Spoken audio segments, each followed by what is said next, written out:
But yeah, I'm just surprised that the Swain didn't end up moving a little bit sooner. His now, Jana, no flash. Heal, flash, auto attack, first blood. Froggy is the one to pick that one up, and Evelyn Bot is in the area. Descent does drop the Rift Guard. They're going to look to engage. It's going to be a Cataclysm getting dropped down, but Veigar got pulled into the Cataclysm, which could be trouble. Ooh. Down goes Evelyn Bot. Down goes the Veigar as well. Hugs Descent and the support on the one side, but they're going to be the ones to get engaged on. Ultimate coming off for the Malphite onto the Veigar, but the Veigar is still okay for right now. He's going to try to flash the rest of his team as Evelyn Bot is on the look. The Caitlyn was left all alone on the backside, and no free hugs is now left all alone with everybody else from Farmingdale. That's game! Both of them are level 4. No Zillion bombs are available right now, which means French Delta Force is going to be able to get in. There's the flash, but the flag and drag lands, and El Unicornio in a lot of trouble. French Delta Force not able to get the kill. That one's going to go over to Huracan. Veigar doesn't quite know where he is. Has spotted him out. Here comes the Jarvan over the wall. Multiple members over the wall now as they're trying to get as much damage as possible. French Delta Force able to get the first kill. Now, bearing down on to the Xayah. They are going to get revived by the Zillion, but weak side. It just means they're a sitting duck to give more kills. There's nothing. Yeah, they quite literally. Malphite getting in there on multiple members here. Weak side is now starting to join the fight here. Somebody's in stasis, somebody's resurrecting, but it doesn't just matter. They're just all meant to die to Veigar. It's a double kill for weak side, a double kill for French Delta Force. They get a kill back. Leave the old man alone! But they are going to be able to close out onto the Zillion. The cherry on top for Froggy and Farmingdale State College.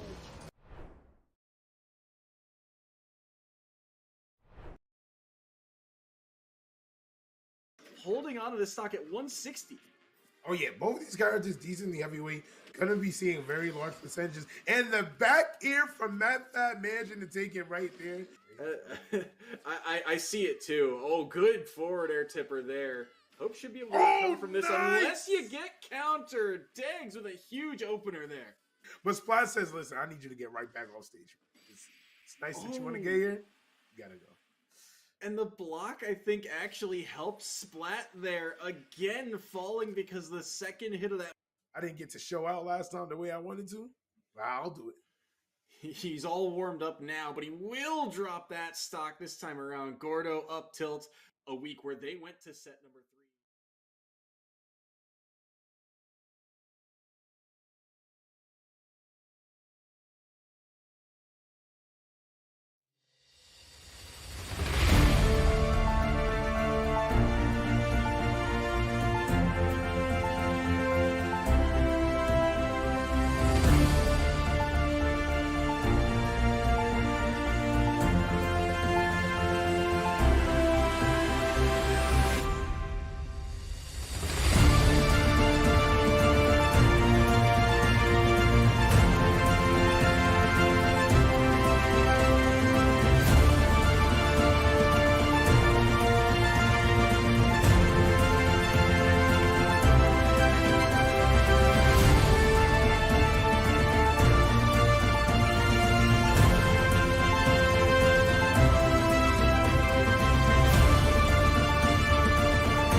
What is going on, everybody? Welcome to another exciting week of the ECAC Masters, regular season. We're in week 8, should be. It is the last week of the regular season. We got two really good teams stepping up to the plate here in Illinois Wesleyan versus Campbellsville. Yeah, Illinois Wesleyan, a school we're very familiar with. They do get around not just in the ECAC, but they do compete at some of the other lands around the country and stuff like that. And they've got a pretty star-studded roster, in my opinion. They got Shun, obviously, in the mid lane, Challenger mid laner, Challenger on Twitter, honestly, and LOL Twitter. He's a pretty funny guy, but I'm very excited for this matchup. Week 8, right? Getting right before playoffs. You want to go into that playoff weeks really strong. You don't want to go out 0-2, or you don't want to kind of go into it with a loss there. And I think for both of these teams, it's super important that they grab this win, get their minds right, and get ready for what is going to be a pretty competitive ECAC playoffs. Probably one of the more competitive ones we've had in the past couple of years. Yeah, and these teams have been really, really hot coming into this game, right? Campbellsville 6-1. It's kind of hard not to be hot at that point. They did take a Right? loss to Fisher College, right? So pretty rough loss at that. But they still showed throughout the regular season that they've been a pretty good contender, and a win against Illinois Wesleyan would be pretty big for them there. But Wesleyan has come in really, really hot as well. They took 2 losses to start the season. Shibby. They've won their last 5 matches. They've been really, really strong. Yeah, hot streaks for both of them. You mentioned the fact that also Fisher College is in this division, ECAC, and we saw them. They're like number 4 or number 5 ranked on the CLOL Hub Power Rankings. Like there are a lot of heavy hitter teams in this ECAC conference, and like you said, a 5-game win streak versus a team that only has 1 loss. Both of these teams very strong, ready to go right now as we get right into the draft here. IWU versus Campbellsville, and Illinois Wesleyan did have side select. They ended up going blue side, and I think that might be just a byproduct of kind of what we've been seeing at Worlds. First it was red side's OP, now it's blue side's OP. It just depends on the kind of characters you have and the individual players that you have, where you can maybe blind top lane, or you have a really strong B1 and B2, right? That's how it happens here. Is the Olaf ban comes in almost immediately. Yeah, it really feels like this is where not only your coach, but your star players shine, right? If you've got a player that is head and shoulders better than the rest of everybody else in the game, plus a really, really good coach, you can make red side work really, really well for you. But you can't deny the power of getting B1, right? And getting a huge power pick here. We're seeing a lot of really aggressive, top lane and skirmish oriented champions getting taken away. You already mentioned the Olaf. The Stronectin is going to fall by the wayside as well. Six Kings has proven themselves a fairly strong top laner here, as based on the way the teams are oriented here. Shibby, there's a bit of a role swap here, as Bono, who is known as Mim Uwoom, is typically the jungler, but will be shifting to the mid lane today. It's going to be a pretty interesting matchup because we all know how good Shun is. Yeah, they took away the Yone almost immediately here. Shun really, really good on that champion. Human highlight reel, I'm going to say. Peak challenger player, really, really good, as the Kled is going to be taken out. Renata, though, IWU, sorry, taking that ban away. I like that, preemptively removing it. Renata Glass, super, super strong right now, pretty much good into all of the engage kind of heavy supports that we've been seeing. Things like the Alistar, the Leona, Rel, that kind of stuff. Very, very good. And also is just really good on the following up engage. Instead, like you mentioned, they've got a star player in Shun. They're just going to lock in the B1 Orianna. They're saying, you've got to take the mid lane matchup to me, because if you don't beat me, if you don't out CS me, I am going to run these team fights. Yeah, and it's like there's champions that can certainly expose Orianna, right? Typically assassins once they get to a certain point. But guess what? We're not in an assassin meta, should be like, if you want to pick your assassin on the side of Campbellsville, go for it, right? I'm sure Shun is going to be plenty strong enough to deal with that. But we're seeing on the other side how Worlds has influenced a lot of these teams. Obviously we mentioned the Orianna going first, but seeing the Kalista come through here, the lane bully that she is, very, very good power pick here. Pair it with a nice, strong, engaged support. Potentially, it'll be good. This Annie is going to get locked in. Wouldn't be too surprised if it went mid lane. Yeah, I mean, just sort of safe, stable, kind of engage mid laner here. Your job isn't really to do a whole bunch of damage, technically, to a big team fight. Your job is to nuke out the ADC, maybe nuke out one of the squishier targets, hide in a bush, and just drop Tibbers onto them. Or alternatively, you can go for like a flash 4-man Tibbers or a flash 5-man. It just depends on the kind of style of Annie that you prefer to play, whether you like playing with your team, or you like playing that more hide in bush assassin kind of style Annie that we've been seeing, that was popularized super early on this year. But IWU gonna lock in both the Jarvan and the Ashe, so a lot of good engage here, right? You have the Jarvan Orianna ball combo, you've got the arrow into ball like single out combo. You've got so much synergy here from IWU that I'm gonna be honest, their B4 B5, I'm not gonna say it doesn't matter, but you can kind of go a little wacky and crazy with it.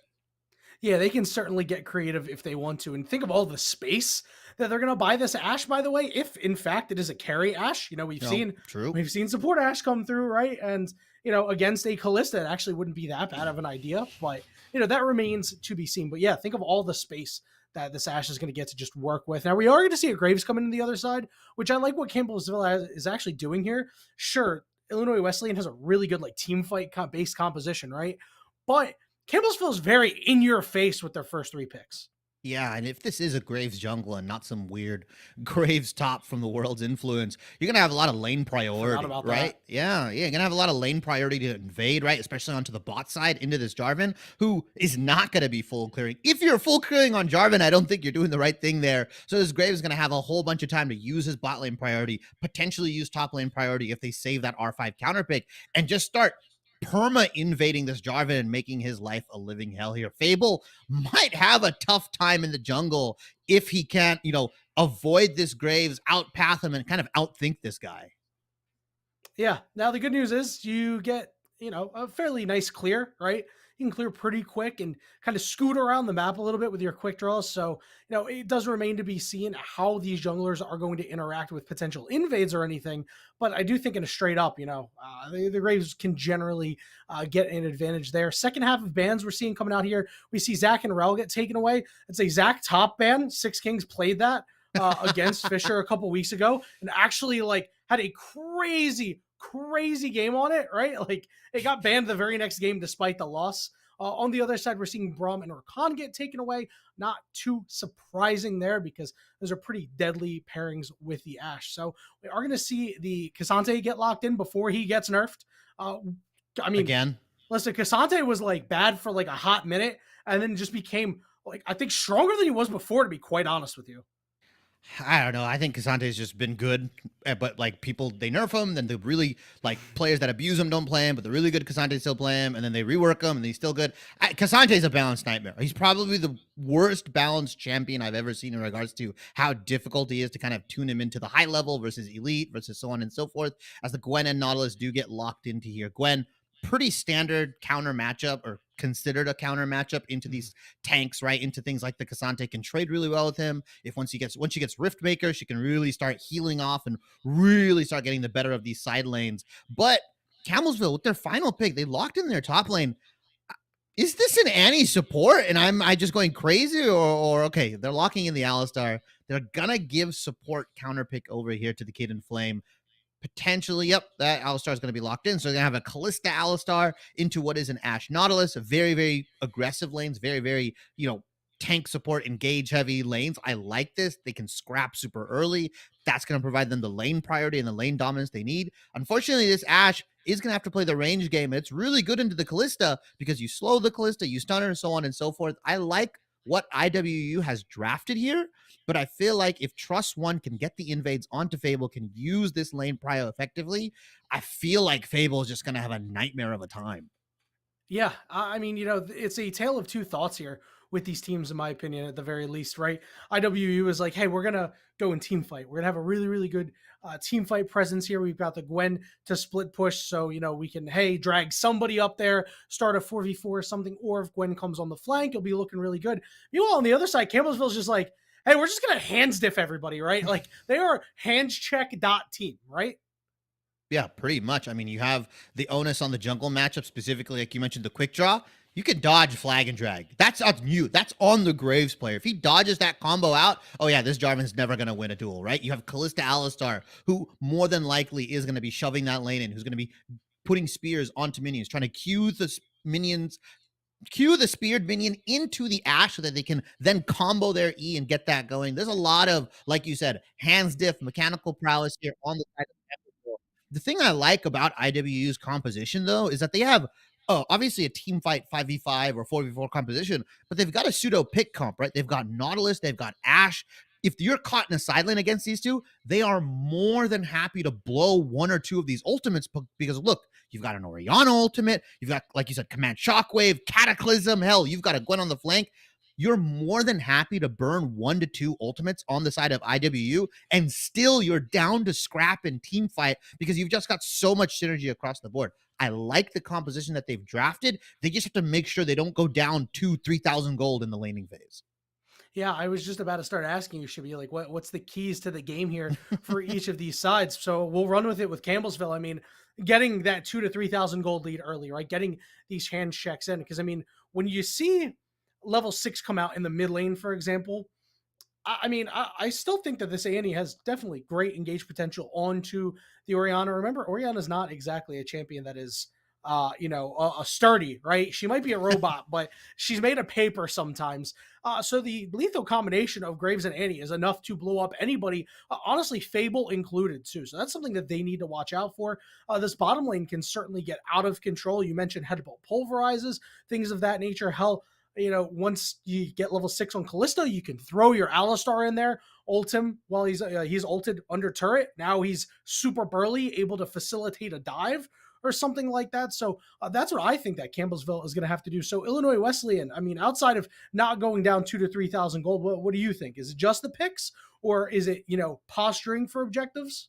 I would say this: if you're Illinois Western, you don't really want to fight these early dragons, right? The 7-8 minute stuff. Maybe you're like level 5. Your support can sometimes be under leveled, right? You won't be level 6 there. You can take that Herald fight because around the 8 to 9 minute mark, that's when kind of all your champions start to come online in the team fight. What you don't want to do is try to scrap with Campbellsville early. You don't want to get down in the mud with these guys because they're just better at it. They're going to skirmish you out. They're going to have the Callista, like you mentioned, the Graves, and some crazy things can happen where the Alistar will headbutt pulverize. The Callista will throw him, ult him. He'll go back in and he'll pulverize again. Like it can get really, really wacky here. What I want to see Campbellsville do specifically is facilitate turret dives. Don't be afraid to use your 3v2 advantage, your 4v2 advantage, and just start going in and forcing this Ashe to like miss CS, miss waves, so on and so forth, and just put her down in the dumpster as soon as possible, especially with the Callista Alistar lane. As now we do see a bit of a cheeky invade here. Kings, he's going to spot this out most likely. Yeah. Oh, yeah. 16 is like, hold on, let me get out of here. So luckily the invade has been thwarted, which means we have time to let you know that the ECAC is kicking off a series of giveaways going into the holidays with their Season of Thanks. For November, they're giving away a HyperX keyboard. Type in ECAC and enter at the link in chat for a chance to win. And Shibby, if Campbellsville wants to have a chance to win this game, or both of these teams really, I think we got to talk about the mid lane here. I don't really want to make a mountain out of a molehill here, but our Annie is, we try to not talk about ranks very much, right? Because in competitive play, it's irrelevant sometimes. Brother Annie is Silver 4 going up against Shun, who is a highly touted prospect for a lot of NACL qualifiers coming up in 2024. So this is the matchup to watch, at least for me. I want to see how this is going to go.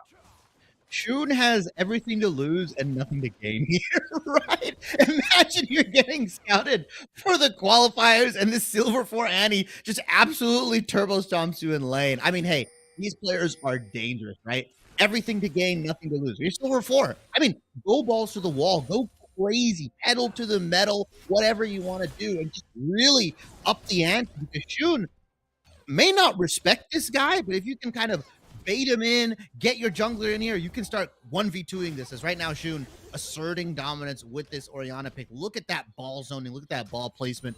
Very, very nice.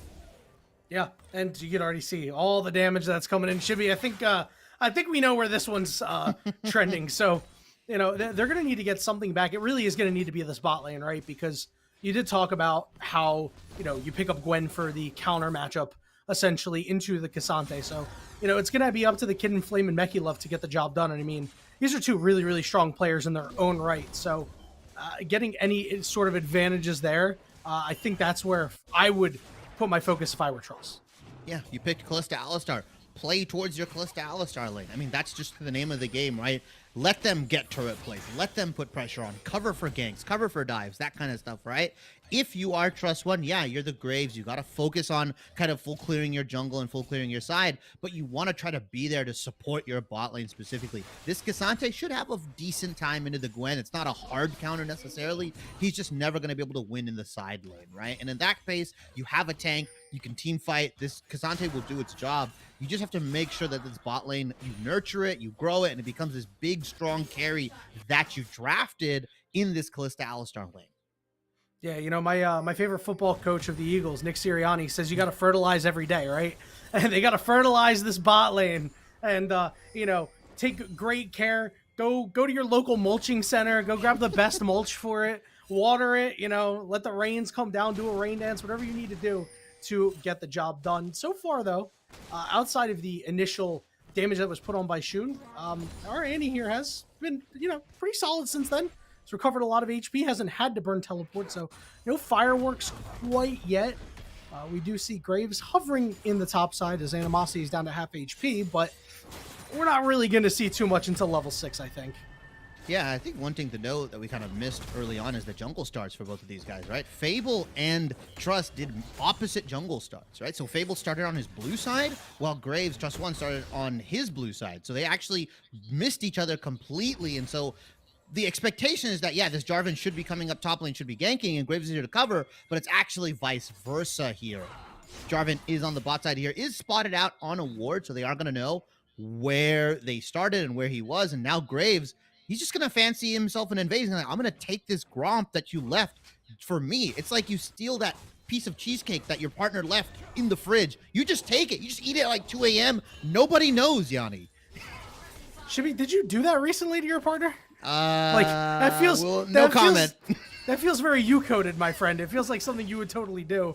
This Fable is going to repeat down here, go clear out that ward, and try to choke out the Campbellsville bot lane. And I mean, at the pace that this game is going, you don't need to win bot lane if you're IWU. You just need to make sure that Campbellsville does not win the bot lane.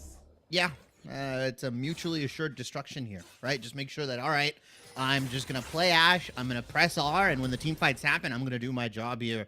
If this Kalista can't get a sizable lead, can't get a good CS lead, can't get any kills in the lane with this Alistar, this pick has been neutral. It's actually really bad, right? Because after 2 items, unfortunately, I hate to say this, Ashe is going to outscale you. She doesn't outscale a lot of the ADCs, but she's going to outscale the Kalista. Yeah, and, you know, as long as you have your ultimate, everything is all good. As you see the Kid in Flame, nice attempt there. I can't fault him for that because you really need to try to make something happen. You can start to see that. You know, you don't really mind, although we are going to see a Shockwave and a Flash get burnt here, but Shun is way too fast, and one of the best up-and-coming young mid laners picking up first blood. Yeah, and that's just, unfortunately, the matchup inexperience, potentially, like you said, the not a rank difference, but a skill gap, right? You have to flash the Shockwave there. You cannot flash afterwards because, like you saw, because the Shockwave dragged her into the Orianna, Shun can just flash follow with Q with autos, and unfortunately, the Orianna autos hit pretty hard. That passive goes pretty crazy. The more she hits you with it, the more damage she does, stacking up to 3 times. And yeah, just an easy solo kill 1v1 onto the Annie here. Now that dragon that I mentioned, they don't gotta fight. They're gonna go for it because they've got the man advantage. Oh, here comes Kid in Flame, big double knockup, and that means Annie's going to be able to pick up a kill. They are going to be able to take out Trust on the backside, but it's 2 kills for the Annie, picking up some revenge. Yeah, nice TP in. I don't think they expect her to be back so quickly. Very nice roam from Kid in Flame specifically, right? To get things started, to get the CC going, and to turn that play around. That was a nice knock-up, like you said, double knock-up, and it was very, very nice. Tried to get that fight coming out from IWU, but unfortunately Shun didn't have ultimate, did not have Shockwave, and you've got an Annie, you've got a Tibbers ready to be dropped onto the rest of IWU. 2 quick kills, and that solo kill that happened, oh, throw that out the water. It's fine. They're back to even. Yeah, now the good news for IWU is that Shun still has Flash available, so you can make a nice little Flash Shockwave play. One other thing is that Shun is maxing Orianna W, and you can see that's why that combo there, that full combo, does about half HP. You know, typically you see them max the ball, right, for laning purposes, but Shun has recognized that, hey, I'm going to go for kills on the bottom lane. Kid in Flame, big double knock up there, but you mentioned it, what this Ashe can do against this sort of lane, both members of Campbellsville down to half HP.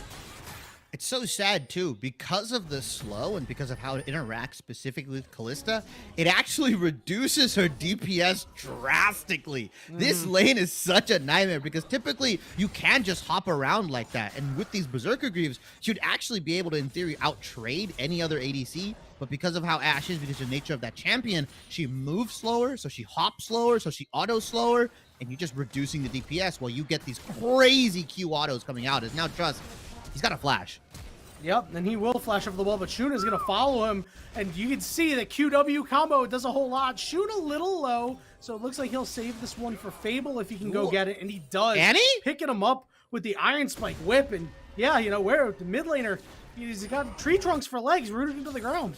I mean, you just gotta click the unlock button on the camera there, Yanni. I mean, I'm serious. Like, that was a prime opportunity from him coming back from mid lane into his jungle. I don't know if there was a miscommunication issue. Maybe the Graves was like, no, you don't need to come here. Right, I'm gonna give benefit of the doubt here. Now bot lane is gonna start popping off. Yep, that knockup went on to MekyLove. MekyLove gonna use the ultimate on Kitten Flame there, and it's gonna end up being a 1-for-0 There's MekyLove sliding out, however. Nabs slowing up Kitten Flame, looking to rifle him down, and he will be able to take him out there. Call it a 1-for-1. Nabs getting the job done. I like the idea behind, Campbellsville here. Completely CC up the Ashe, don't let him do damage, and just let the Callista stack spears into the Nautilus. You have to believe that if he stacked 1 or 2 more spears, that reset would have gone off, and maybe they could have turned it onto the Ashe, but because it didn't happen, Ashe was able to walk Alistar down the lane and get the kill here. Really well played from both of these guys. I told you it was going to pop off sooner or later. It was just, they just needed to wait for level 6. That's all it was. Yeah, that's when this game is going to get a little too crazy. Nabs is going to stay a little longer here, and that's because he's got friends coming through, Shun and Fable in the area. MekyLove is seeing Shun clear out the ward, which means they're going to go for a full dive, drop the shockwave on your head as well, and they just take this man out. No minions for you. That's like those old school Acme cartoons where they just drop the 10-ton weight on top of your head. That's what happened to MekyLove. He got the Cataclysm into Shockwave combo. You're not living that now. They're going to counter dive onto Gwen. Yeah, they're going to look for the Acme knockups here onto the Gwen. Gwen in a 3v1 has to try to contend with this Cassandra. You pop the all out. A little bit of extra damage from Trust, but Animosity is like, hey man, I can take out this Alistar if I want to. They are going to get a plate. Animosity doing what he can, and the 3v1 is going to pick up 2 kills. Ooh, really, really well executed 1v3 from Animosity. I'm not going to say it was a bad dive necessarily. It's just, it's a Gwen. She can go immune. She now has the Rift Maker. She's got the lifesteal coming out, obviously, from the Leeching Leer. I mean, it's really hard to dive this champion. It's deceptively hard because of the ability, because of the mobility and the damage that she can output.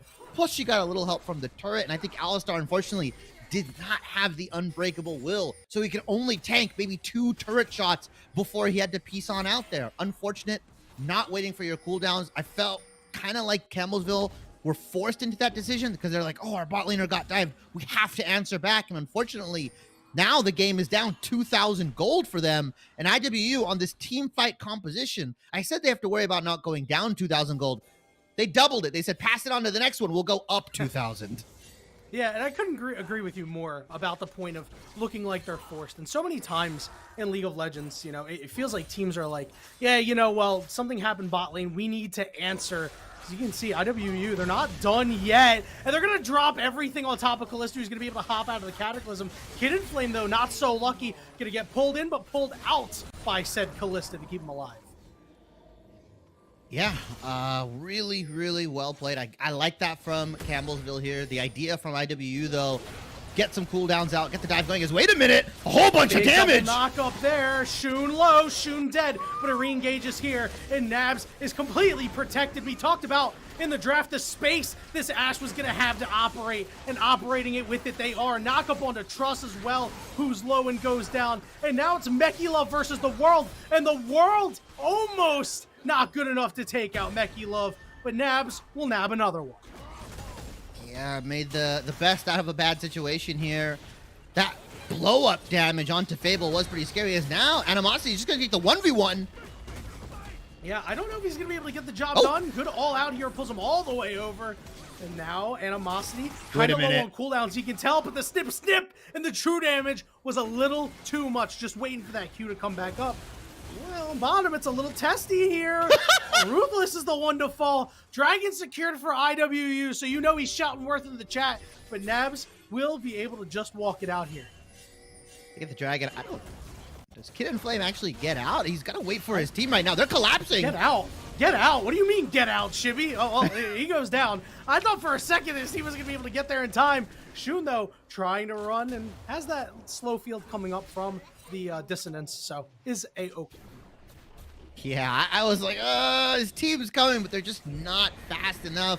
Nobody's got tier 2 boots other than the Yeah, I was going to say, look at the boots. Yeah, I mean, they've got a couple boots, not tier 2 though. As the Rift Herald does get dropped here, putting some gold onto the Callista, just trying to amplify her, trying to get him to 2-3 items potentially, and she can start really dancing around these fights. The window is closing for Campbellsville, in my opinion, right? You don't outscale through mid. You definitely don't outscale through bottom lane, and Gwen's going to outscale the Cassante eventually, although that top lane fight between the two, that was no Mythic Cassante almost taking out the Gwen, who is 3-1 with the Riftmaker and Lucidity boots in hand.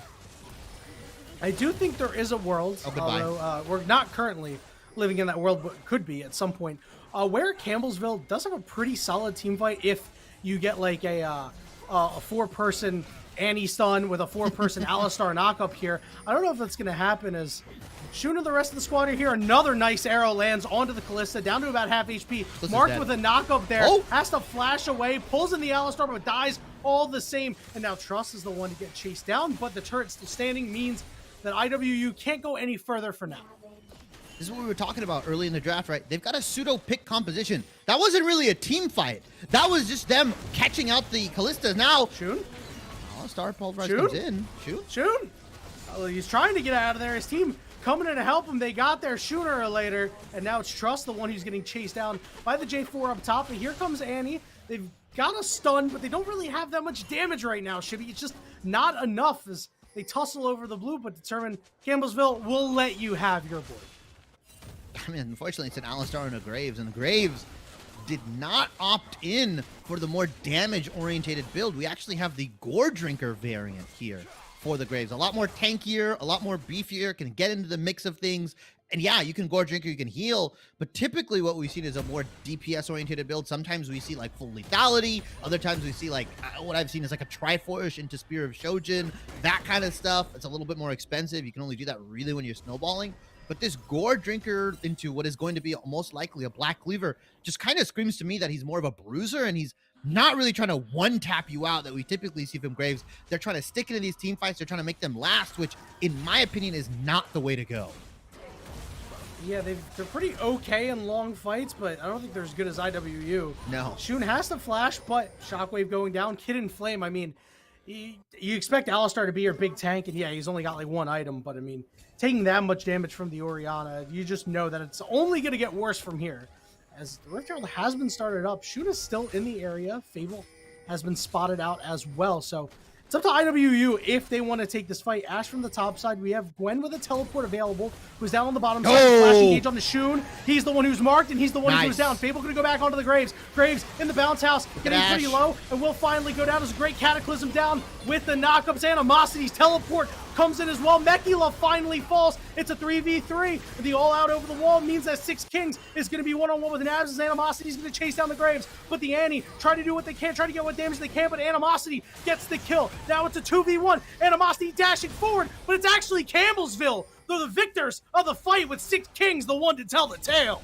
Ooh, nearly a 5 for 5 here, but like you said, Six Kings, the last man alive, was able to clean everything up here, and that was off of Campbellsville getting that immediate pick. Is wait a minute, you're in the shop, Six Kings.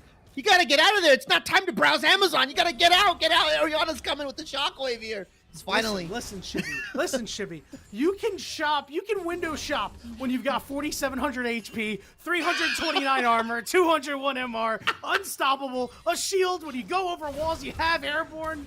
Or whatever Showmaker said. Wow, yes, that's what Showmaker says when he sees the Cassante going. But a really nice snap trigger from this Alistar. I've been very impressed from the Kid and Flame. See hero, kill hero is the team, is the motto for Campbellsville, and they've been on point getting these picks. That fight was only won because Shun used the command shockwave early on onto the Alistar, and now it's going to invest it into Mechie level. The Mechie level, you dashed in, you absolute madman! They called him a madman. You know what else they called him? Should be dead, because he made a fatal mistake there. This does mean Rift Herald will go over to Campbellsville. It's a sacrifice for sure. Depending on what you can get, it may be a worthy sacrifice. Dragon going to go over to IWU here. It is going to be a Cloud Soul. So, yeah, you're on Soul Point, but, you know, it's fine. Like, you know, they get okay usage out of it. Cloud Soul Gwen is kind of scary. With Ghost yeah, pops sure. as well. Like, I mean, good luck outrunning that if you're Meki Love. I think generally, though, a lot of these guys, the Ashe is going to benefit a lot. Obviously, popping that arrow and getting that extra move speed is nice. Nautilus, Orianna, Jarvan, they are more of those individuals that like the move speed, but it's not, you know, like super busted on them necessarily here. They're willing to give that, like you said, second Herald up for that third Dragon, although Animosity just waiting, playing with his food right now. I hear the Jaws music, Yanni. No. We're going to be asking Annie, are you okay in a minute here, as Animosity has gone for it and just threading the needle multiple times over, looking like a pincushion. Looking like Kakashi when he was caught in that Genjutsu, man. Like, that's Itachi just stabbed him with 1,000 knives there. Fortunately, Gwen did pretty much the same thing in the blink of an eye. Really well played from Animosity. 7-2 on your Gwen. I said it was a counter matchup, but realistically, a lot of those kills came from those skirmishes and those team fights, and he's just been running the side lane. I don't know if Cassante can match. He is up on items, does have the force of nature, like, built in to potentially match the Gwen and also the Orianna in the side lane. But I feel like Gwen's damage output is just so insane at 2 items. Yeah, and it's like, yeah, sure, you might not get many kills as another arrow lands on the... Well, I was going to say Meki Love, but I swore somebody was there a second ago, Shibby. I don't know. I can't remember who. They got control deleted. They literally got absolutely destroyed. It's like that risky text at 2 a.m. You wanted to send it. You're like, never mind. This is too bad. Shun! Wait, Shun tanking turret. Kid and Flame gets the kill potential for a turnaround here as they got plenty of damage. Nabs has to flash away. Fable going to go down. And now the chase is on for the Ashe. Headbutted out of the fight is the Gwen, but they can get back in, but now Nabs is down. And now they're surrounded, but they're trying to do as much damage as they can. The knockups in the bounce house. Timbers the burn as well. It's a shutdown for Cassante, and they're going to look to drop the Herald and get a turret here and then move over to the Baron. Campbellsville seizes the opportunity. Oh my lord, Animosity got taken to the 12-year-old's backyard, the bounce house, like you mentioned. It was insane, dude. Like, it was knock up, Cassante knock up. Okay, are we done? No. We've got more here. As now, like you said, Baron, the apple of their eye here, Campbellsville, they went down 2,000 gold, right? They were down, they were out. They just kept fighting. And you're pretty familiar with this. They're like Rocky Balboa. They don't go down. They got welts on their face, bloody nose, messed up liver. They don't care. They're going to go round for round, pound for pound against IWU and make it a slugfest. Hey, Adrian, I got a Baron. they are suited up right now, our Campbellsville. And yeah, you know, this is your Drago versus Rocky in the mid lane, right? Because no matter what happened to this Annie 2 Bono, fighting back, dropping some really quality anti-ultimates here, dropping Timbers on their head. You know, mentioned in the last fight, can't understate the burn, and look, playing for the team, dropping Ego, Morello Namakan second. Yeah, just like, yo, this Gwen heals too much, guys. Let's just deal with this right now. Uh-oh. There comes the Acme 12-ton. Down goes Rocky. Down goes Rocky. Don't worry, the count is like a minute, so you'll be fine. 40 seconds. Says now, down goes Trust 1. Yeah, I don't know if you ever want to be caught with Animosity in that side lane. Literally, the only person that can be there is Six Kings. Nobody else. Speaking of Six Kings, he's in the area looking to at least get Shun off that turret, but 2 Baron buffs already down, so Six Kings determined, hey, I'm going to go in for this, but this could be more Barons down. Fable over the wall. Good flash to dodge out from Kid and Flame, and meanwhile, Shun and Six Kings are going at it. Shun's got no mana. Shun is just dead. Yeah, best Tyler 1 impression right there. You've got no mana, unfortunately, as Animosity on the top side is going to cash in a big bankroll. 600 gold for himself here, and you got to realize Animosity does not have Nashor's Tooth yet. They opted in for Shadow Flame second to make sure that he gets the full magic penetration when Kid and Flame pops that Locket Iron Solari here. Very, very smart itemization. I like that from Animosity, just be able to chew through everything. There's now 20 seconds. The dragon is going to come up. Soul point, like you mentioned, for IWU. They're going to be able to get potentially Cloud Soul here, because I don't see a Campbellsville body near this dragon other than Trust One. Yeah, I mean, he is the one you want near the dragon, if so. I think you're at Campbellsville. It's probably just safe to drop it here, right? You don't really want to lose any more of these inner turrets because this gold is so close and you do get outscaled a little bit. So it is a bit of a worry here. They've got some wards, but just not enough, as IWU doing a good job of clearing that out. They are stepping forward, though, and have taken control of the top side of the river here. Shun is on the flank, doesn't have flash available, but you know he's got that shockwave available. Could always hit a nuts shockwave shortly, although Kid and Flame going to go in on him here off to the side. Meanwhile, Fable onto Meki Love, and now they've sequestered Shun off. He's down to about half HP, but blinking lower, but Nabs is free hitting Trust on the side onto the carries, but Trust is going to get turned on now, and Nabs is just firing away. Meanwhile, Animosity is getting lower and lower because nobody can deal with 6 Kings, but now he finally goes down. Meki Love, though, you mentioned it, he lived in that fight in a good spear. Do they want to go back in? The Kid and Flame says, yes, I want to go for it, but they go down anyway. Fortunately, Meki could not follow that up. The flash was used to dodge the flag and drag combo coming out from Fable here. And so even though Kid and Flame went in, unfortunately, Callista's not Caitlyn. She's not Tristana. She's not Kog'Maw here. She cannot extend the range. And she's just barreling into that turret trying to get something here. Gwynso's and Bork, just not enough. Unfortunately, could not do the dream cleanup. Cloud Soul goes over to IWU. A very scrappy fight. Yanni, Campbellsville didn't hear no bell. Absolutely not. They're making a game of this one. And, you know, early on, it looked like it wasn't going to be so hot as Shun has a feeling he knows that Meki Love's in the area, but and maybe he's just running for that wave. Maybe he just actually had no idea. Now certainly knows after that ward, but Meki Love going to slide away with a blue buff here. Cheeky little blue buff. Got wolves, too. A lot of camp denial here. Now Shun, though. Yeah, Shun is... Krug? Shun now knows. Shun is in hot pursuit, ready to try to take him out. But this does mean that Shun is very far up without anybody else in the area. And we've seen that Banshee's Field hasn't helped him out that much against Kid and Flame. Yeah, you just pull. Are you sorry? You headbutt. Like, okay. You headbutt, and then it's like, all right, well, you don't have Banshees can't actually anymore. knock him away. Nope. It's so gas. You actually help the Alistar land his combos. Pretty much. And unfortunately, as well, you have to believe that this Banshees might also be built for those, like, sneaky Annie tippers, right? Oh, like, hey, you got the MR, now I can start to live more. I mean, he did live pretty long time, even though Annie dropped the tippers onto them. So you're buying the Banshees not only for the spell shield, but also for the MR, right? Your job is that the Shockwave, the rest of your team can do the damages. You have a Gwen who's 9-3. You've got Nabs who's 7-2. And hell, you've got a 9-4 Jarvan. You don't really have to do damage. You just need to land the Shockwave for your team so that they can then clean up. Yeah, I'm still waiting for a crazy Shun Shockwave here. You know, we haven't really seen any that were like, oh my god, Shun Shockwave finds them all or anything like that. You know, it's just, we're not quite there yet. But, you know, if you're hitting some consistent ones and coming away with some convincing wins, you know, you can be happy about that. I just haven't seen a convincing fight win yet from IWU. We could see one come up shortly. The Shockwave lands onto Meki Love, who does burn the cleanse, is alive for now. Arrow lands. Oh, what a... Meki Love is the one who's engaged on by Fable, and he gets absolutely run over, and it's a 5v4. What a cataclysm from Fable as well. I mean, uh-oh.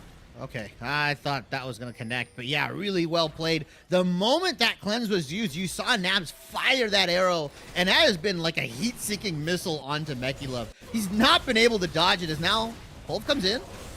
Yeah, the knock him onto Fable, but he's going to flag and drag his way out because they don't have any damage. You talked about the Graves going a more sustain-oriented build. That means your combo of Alistar, Cassante, and Graves doesn't do a whole lot until you see like a Cassante all out, right? You see him like moving up here, and he's hitting Animosity, but it's not doing a whole lot. As now the turnaround is here, but Kid and Flame with a knock-up gets knocked up himself, could disengage from Ruthless. Yeah, just trying to get out of there, trying to reset as this Baron is up, though. But because the timers have been delayed, IWU, some of their members are going to have to fight this without cashing in some of those big banks. Yeah, Fable's not here. Fable doesn't have flash. Shun did teleport, and he's going to hit the blast plane over the Shockwave. wall. And here's the time for the 3-man Shockwave. And that means Nabs is going to be able to do whatever he wants to the rest of this team. Ruthless on the backside. Timbers is trying to do what it can to the Ash, but they just can't hit the damn Ash. Double knockups here from the Kid and Flame, but that means that Meki Love is all alone, and IWU cleans him up. That Baron was optimistic at best and horrific at the outcome. I mean, that was just a 3-man Shockwave from Shun. Yeah, he's got Banshees, he's got Blighted Jewel. It still hurts. He's level 15, guys. Like, Shockwave into W is gonna nuke your carries here. And like you saw, that Baron play, desperation from Campbellsville. They tried to take advantage of the timings, but they're not tracking TPs. They're not tracking ultimate cooldowns. They're not tracking who's reset and who hasn't. And they pay the dearest of prices, losing the Baron, and now what was once an even gold between these two teams, 6,000, nearly 7 for IWU. Yeah, and that doesn't even account for, you know, your soul gold, right? And the bad news is for Campbellsville, it's going to get even worse, or, you know, better, depending on how you look at it. If you've got an optimistic outlook, as Trust is going to die here.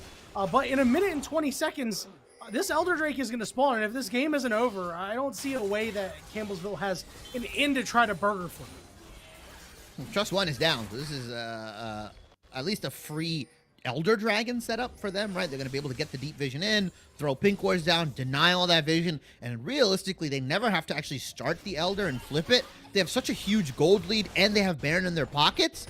They can just take as much time as they want, siege the turrets, maybe take an inhib here or there, and then maybe transition over to the Elder. But realistically, what I want to see them do is set up a pick, force them to come into this side of the jungle that you have complete control of, and they just got to face check Darkness, and it's either going to be Alistar face checking or the Cassante, and you have enough damage with this Gwen, with this Orianna, with this Ashe to completely blow anybody up. Yeah, I mean, Cassante should be okay, but if he gets down to about half HP, it's going to be unfightable for him, right? And then he's going to have to back, teleport in. I mean, it's just there's not enough Look at time. this. There's no timeline. There's no vision as well, right? You've got your one blue ward here that is, you know, spotting out a couple of, spotted out on by a couple of wards here, but that's it. Like, look, there's 3 wards in these very tiny choke points for the side of Campbellsville. And all the wards here for IWU, they know, I mean, you know, if anybody's going to come in, a rat walks into the jungle, they're going to know about it. As now they have the shred on this Elder Dragon. That thing's going down super quick. Yeah, and you blink and you miss it. Unfortunately, Campbellsville, because of not having any vision in their blue side quadrant, because of the excellent vision control from IWU, the Elder is free. It's completely free, and now they can just take a fight. They can tower dive you. They should just end the game here. Yeah, this is the death march here, Shibby. IWU looking to put a bow on this one here. 31 minutes into the game. It's looked cleaner as it's progressed, right? In the early game, you know, they got really ahead early, but then the mid game took some sloppy fights. Lost a Baron even. But they're going to walk in, they're going to take an inhibitor, and they're going to shift over to the top side. It's just like one of those nice long showers, right? You start off arguing with yourself, debating some stuff, and then finally, after like 20, 25 minutes, you come out, you're nice and refreshed. It gets better the longer it goes here. IWU, what happens like to your mid-game showers, Shibby? My mid-game shower. Well, yeah, I mean, they lost the Baron, right? So that would be mid-game in shower terms here. And I'm not really concerned about your shower thoughts. As, IWU not concerned with the base here, as they're going to take out a second inhibitor. Trust over on the side. Yeah, like, listen, he laid it a Q, Graves' strongest ability, and he took like 200 damage out of Shun. I think Shun healed, actually. I'm like dead serious.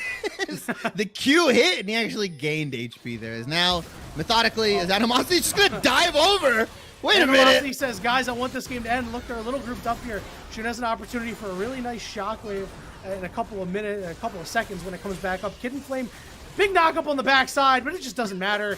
Everybody on the side of Campbellsville just gets zoned off. Animosity looking for more. Wait, 6 Kings all out and into the rest of the team, and now he's dead over the wall, going golden. Meki Love slowly going to realize that they are dead as well. IWU takes game 1. 33 minutes and the game is over. Nice early game, dicey mid game, but eventually, just through champion gap and obviously rotating and taking objectives and team fighting, they're finally able to take it out at the 33-minute mark. Lot more competitive than we suspected. If you'd have told me at the beginning of the match that a challenger peak mid laner is going to go against what is right now a silver mid laner, I would have been like, oh, this game should be done in like 20 minutes, right? Should be, get out, let's go eat dinner, that kind of stuff. 31 minutes and making it super competitive. Very, very well played. You can see why this team in Campbellsville is 6-1, but you can also definitely see why IWU is on a 5-game win streak after getting handed 2 losses in the first opening weeks. Yeah, and they've just been on an absolute heater, as we've talked about. And in this game, sure, Campbellsville took a lead, but I don't know about you. Based on the scaling, I was like, I don't think the IWU loses this unless they would have to lose like 2 more fights in a row for me to be like, oh my God, their mental is broken, right? And they just cannot play the game anymore. But it was a really well-played game by a lot of their members. Animosity, a sparkling game. I mean, Nav's got a quadra kill in that game too at that Baron fight that was set up by the Shun Shockwave, right? So, it was a really solid game. And I mean, we didn't really talk about Fable. I want to talk about Fable. This dude was everywhere in these fights. His shockwaves were not shockwaves. I'm sorry. His cataclysms were absolutely incredible. Yeah, I mean, the dives we saw in the bot lane, the engage that he had a lot of good 2-man flag and drag specifically, right? It wasn't just the single-man ones, but also just coordinating with Shun, coordinating with your mid laner, saying, hey, we can kill this guy right now. Let's R+R, and this guy is dead. And unfortunately, Mechilov was the benefactor of that combo here. Very well played from IWU. Like you said, like we mentioned, they have a team fighting composition, but they also had a pseudo pick comp, and they played it to perfection nearly towards the end of that game here. They got the Baron, they got the Elder, surgically took down every single inhibitor, and they finally closed that game out at the 33-minute mark. Yeah, very well played from IWU, but we might be here for 3 games if Campbellsville can keep it like this. Yeah, I liked what they brought together as a team, but it just didn't really come together in that early game. They cleaned that up. They'll be okay. So they're going to have to go back and hit the drawing board, and we're going to take a very short break. But before we do, we do want to let you know that the ECAC is kicking off a series of giveaways going into the holidays with the Season of Thanks. Talked about it a little bit earlier. For November, they're giving away a HyperX keyboard. Please type !ECAC and enter at the link in chat for a chance to win. We're going to take a very short break. Don't go anywhere. We'll see you soon.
Welcome back, everybody, to the final week of the ECAC regular season. Game 1 went over to IWU in pretty good fashion there. Again, should be, really, really close early, but ultimately they ended up pulling away with a couple of good team fights. Sorry, I should say close mid-game. As Campbellsville, they, went in, they won a fight, they took a Baron. I mean, as long as IWU cleans things up, I'd imagine that Game 2 will look a lot smoother for them, but they do need to be aware because Campbellsville can strike at any moment and force us to a Game 3.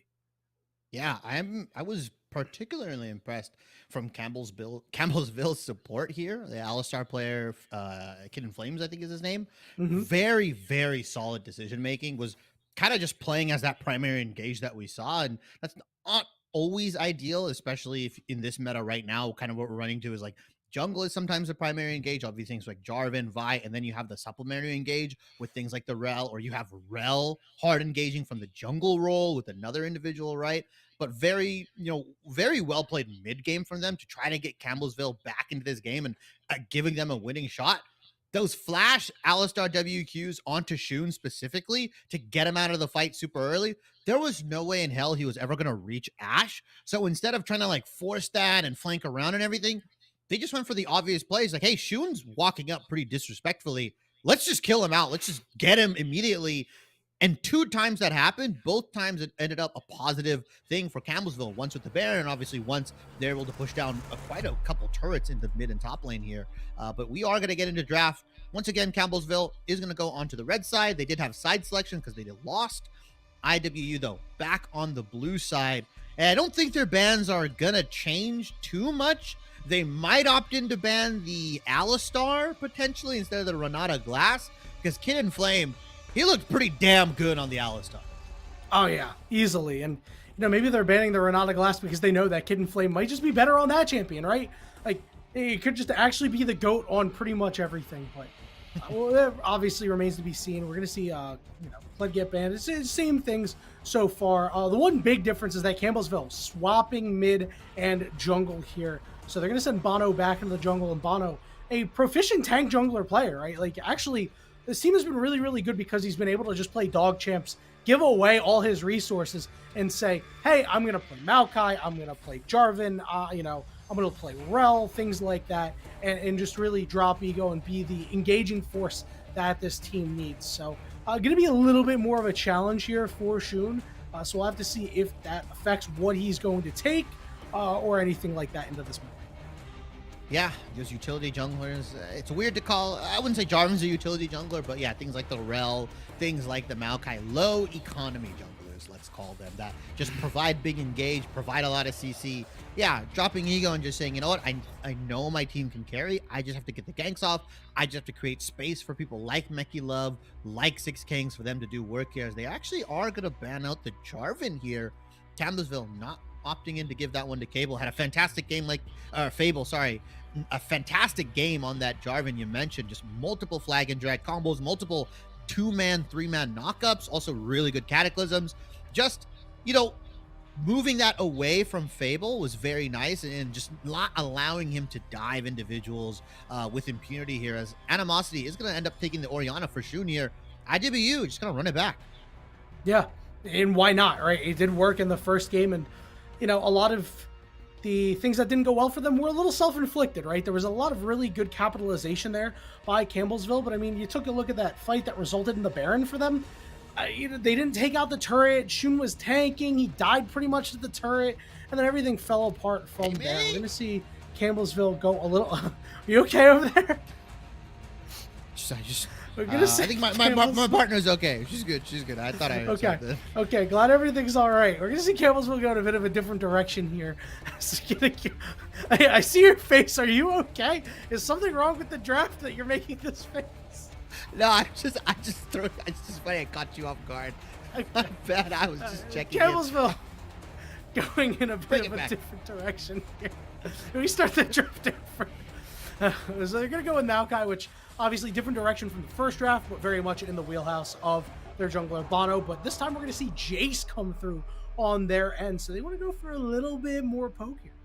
Yeah, classic composition, Maokai, Jace, right? Jace can be flexed into the top lane, into the mid lane. Although Vi Orianna pretty much the second best version of the R plus R. You don't got Jarvan. All right, let's just throw Vi in there. You are, I are, everybody R's, and har, we're all pirates now. That's potentially what happens for IWU, as Shun is going to take the Varus over for Nabs here. I like that. Could be that poke variant that we've seen. Could also be that on hit that I'm a very big fan of, right? Allows you to just go crazy. Once you get that first kill, lethal tempo plus Varus passive starts going crazy. It doesn't matter if you have 2 tanks, 3 tanks, or 4 tanks. He's going to shred through them here, as this Maokai will eventually become paper mache. Yeah, and if you don't get poked down, right, these fights are gonna be totally fine for Nabs. Like, you just start auto attacking away and just deal a million damage. So I like what Illinois Wesleyan has put together. It's still very much reminiscent of the comp that they played in game 1, just with a couple of different champions, right? They still have all this pick potential. Obviously, the Ashe ult is a bit more long range, just a bit compared to the Varus ultimate. But Campbellsville on the other side, they've got good ways to kind of get out of that, kind of escape a little bit. I like Becky Love being on a champion that has, I hate to say more mobility, but more escape tools is probably the better word to use with that arcane shift. Yeah, I would argue more of a slippery champion, right? Definitely allows you to reposition, allows you to kind of, it puts the onus in your hands. Like, hey, if I hit these arcane shots, if I hit these all skill shots, right? Mystic shots, arcane barrages, so on and so forth. Yeah, I can start outputting a ton of damage, especially Ezreal as one of those scaling ADs. Once you get the Triforce, once you get the more mana, that 2-item combo really starts to hurt, especially if you're firing into things like the Vi, the Varus, the Orianna. Not too tanky of the champions. Beefy Vi maybe, but she's not going to be building a lot of resistances here. So this Ezreal plus Jace combo, this poke composition that we've deemed Campbellsville drafting here, can be really deadly in the right situations. Yeah, a little footnote here. It looks like Campbellsville missing a ban. That's it. That's the footnote. Don't know what the situation is on that. Maybe they determined, heck, we don't need it, as they are going to lock in the Nautilus here, which is quite good. We saw it for Illinois Wesleyan last game. This time around, Campbellsville wants a piece of that action, and 2 very good carries to just target with that ultimate, right? As Orianna, low mobility champion, Varus, low mobility champions. On the other side, we saw that Rakan was banned last game, picked up this time for Illinois Wesleyan, and they round out their draft with an Ornn. So certainly don't have as much damage as they had last time. However, they've got CC to spare, Shibby. Oh, yeah. Every single member on Illinois Wesleyan has an ability that hard CCs you. Orianna R, Vi R, Varus R. I mean, Rakan has 2. I mean, shoot, even the Ornn has another knock up here, and that ultimate as well can get really, really crazy. Now, Six Kings is going to be like, you brought the Gwen into my Cassante. Now I'm going to bring the Gwen into your Ornn, which is an even much better matchup for this Gwen. Ornn has no hope of matching her in the side lane. The best thing you can do is try to send Orianna there, or just try to team fight away from Gwen here. Yeah, it's going to be really nice. I like Campbellsville giving their R5 over to Six Kings. Had a pretty solid performance on the Cassante, was one of the really big key members in some of those mid-game team fights, all outing the carries over the wall, all outing somebody out of the fight, and really just starting to get that AD and that really big amounts of damage onto Illinois Wesleyan. Team fight composition once again for IWU, an R comp, pretty much similar to last game, but it's a lot more single target heavy, right? Vi, Orianna, even the Ornn.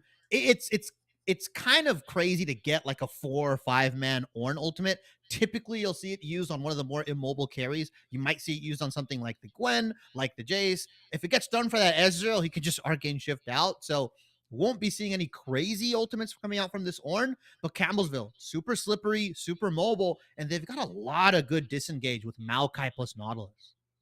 You did say not many crazy Ornn ultimates. Are you sure? What if they burn all of the mobility out of the side of Campbellsville, and then Ornn's like, don't worry, guys, I got this, and then just drops the horn on them? That's potential there, right? Because we talked about how they have CC to spare, right? Like Campbellsville, they're going to use everything they can to dodge. But guess what? Flash has a 5-minute cooldown. There's not too much you can do. I'm pretty sure that every cooldown on the side of IW is lower than that. So that is certainly something to be aware of. But you mentioned the disengage. You are absolutely right. This disengage is going to be key. The Kid and Flame, you know, it's going to be hard because you want to use this ultimate aggressively. Sometimes you're going to have to use it to disengage. So you're going to have to choose a target that's going to knock up the most people, right? You know, you could choose the 80 carry all alone off to the side, or you could choose to double it and give it to the next person and knock up 2 people instead, or even 4. So Yeah. that is certainly something to be had on the radar. And of course, we all know what the Maokai Ultimate can do. It's time to see what these 2 teams can do as we are on to Summoner's Rift for Game 2. IWU looking to put a bow on this series. Campbellsville looking to force a Game 3. We might just see the game pop off right now. A team could just lose right now. Like, Campbellsville might just lose because they are stacked against IWU. Oh, it's the knockup of a lifetime! Hits 5 members and forces a lot of summoners out. But IWU not going to pursue it any further. That's a flash on Jace. That's a flash on Nautilus. Nice 5-man knockup from Ruthless. Full value there. But like you mentioned, flash from Nautilus, flash from Jace. The game wasn't lost by Campbellsville there. They had a suspicion that IWU would be stacking in that bush. You saw that Nautilus throw the hook out. But overall, the summoner spell trade, IW using 0 summoners for the 2 of Campbellsville. Crucially, the mid laners flash as well. Fable and Shun are gonna put Trust One through the ringer, I suspect. Yeah, and guess what? They're so lucky that Orianna doesn't have a good level 1 ability for invades. Vi doesn't have a good level 1 ability for invades. They started with their Q, right? Which means they needed a little bit of help from Animosity here. But, you know, again, it's not that great, really, if they all flash away. And Animosity, you know, on this Ornn, you know, you have to get a certain angle if you start with your knockup, and that's generally not something you do often. So counting their blessings there as both junglers going to start on the top side. Yeah, this Vi clear, like you said, gonna be a little bit stunted. It's gonna be rough until she gets level 2. She's gonna have to full clear pretty much her whole blue side here before she can really start clearing like a normal Vi player, because unfortunately that EW is so crucial for your clear speed. Like you said, the Q start, Maokai's gonna be a little bit faster, but Maokai, oddly enough, did start on Raptors and cleared down, so you're gonna have to waste time potentially going back up, or if Animosity gets low enough, 6 Kings and Bono could fancy a dive here. Yeah, and you know what? If they want to go for that, they could. It's a little risky, but you know it is something that you could do here. Is Trust not faring much better than Bono was here in the mid lane. Naturally, down a flash has to play much safer, but I mean Shun just really putting the screws to them, making it a hard time. Yeah, and because, unfortunately, Bono did have to walk all the way up, you see Vi on the Raptors, clearing faster, and now has gotten a time lead pretty much onto this Maokai here, as he's going to walk all the way to his Wolves and then clear up. They'll pretty much be matched, as Fable has actually opted to skip the red buff to potentially cover a gank from Bono, or even potentially look for a dive here. They do know that the Jace is flashless. There's not a lot he could do here. Oh, they are going to go for the dive. I thought it was originally for the cover, but it is for the dive. Flash is available for the dive. Ooh, not exactly perfect, and it looks like Trust will get away with it. As Fable, listen, you know, we try not to call it out, but he biffed it, man. He biffed it. Yeah, 100% messed up the flash Q, or Q mid-flash, however you want to call it. Unfortunately, Trust One is just able to walk it out. He's typing in Worth. Maybe the question mark in the all chat. I would. I feel like, yo, what? Level 3 dive? 3.5 minutes in? Come on. Yeah, Trust One, though. I was going to say, you know, Coach Sean Atonan's going to be in his ear about that one. Kidden Flame with the Hex Flash does land the hook, and getting a flash at a Bono. The Ignite's ticking on Ruthless. He flashes away, but he dies anyway. It's first blood for the Kidden Flame.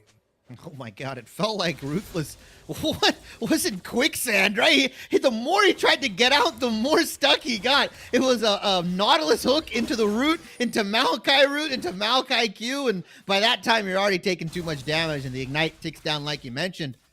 First blood going for Campbellsville here. It did go on to the Nautilus, but hey, I still take that gold.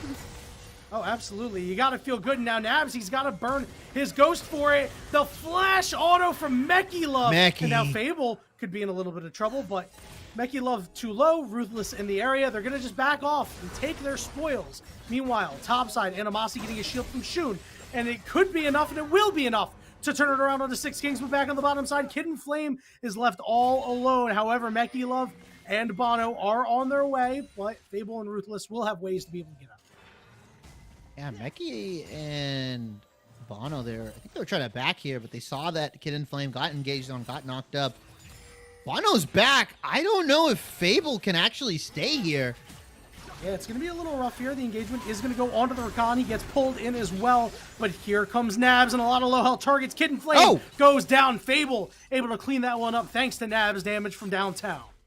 Yeah, a nice WQ arrow just chunking out Kid and Flame here. They tried to go for the play. They tried to go onto Ruthless, arguably the less tankier members out of both Fable and Ruthless here. They just didn't have the damage. They didn't have the items to kind of confirm that kill here. So overall, 2-2 score line. Campbellsville though is up about nearly 1,000, let's say 700 gold here, as the Dragon is going to go over to IWU though, because of those kills in the bot lane, and because of CU's bot lane having to back and one of them died.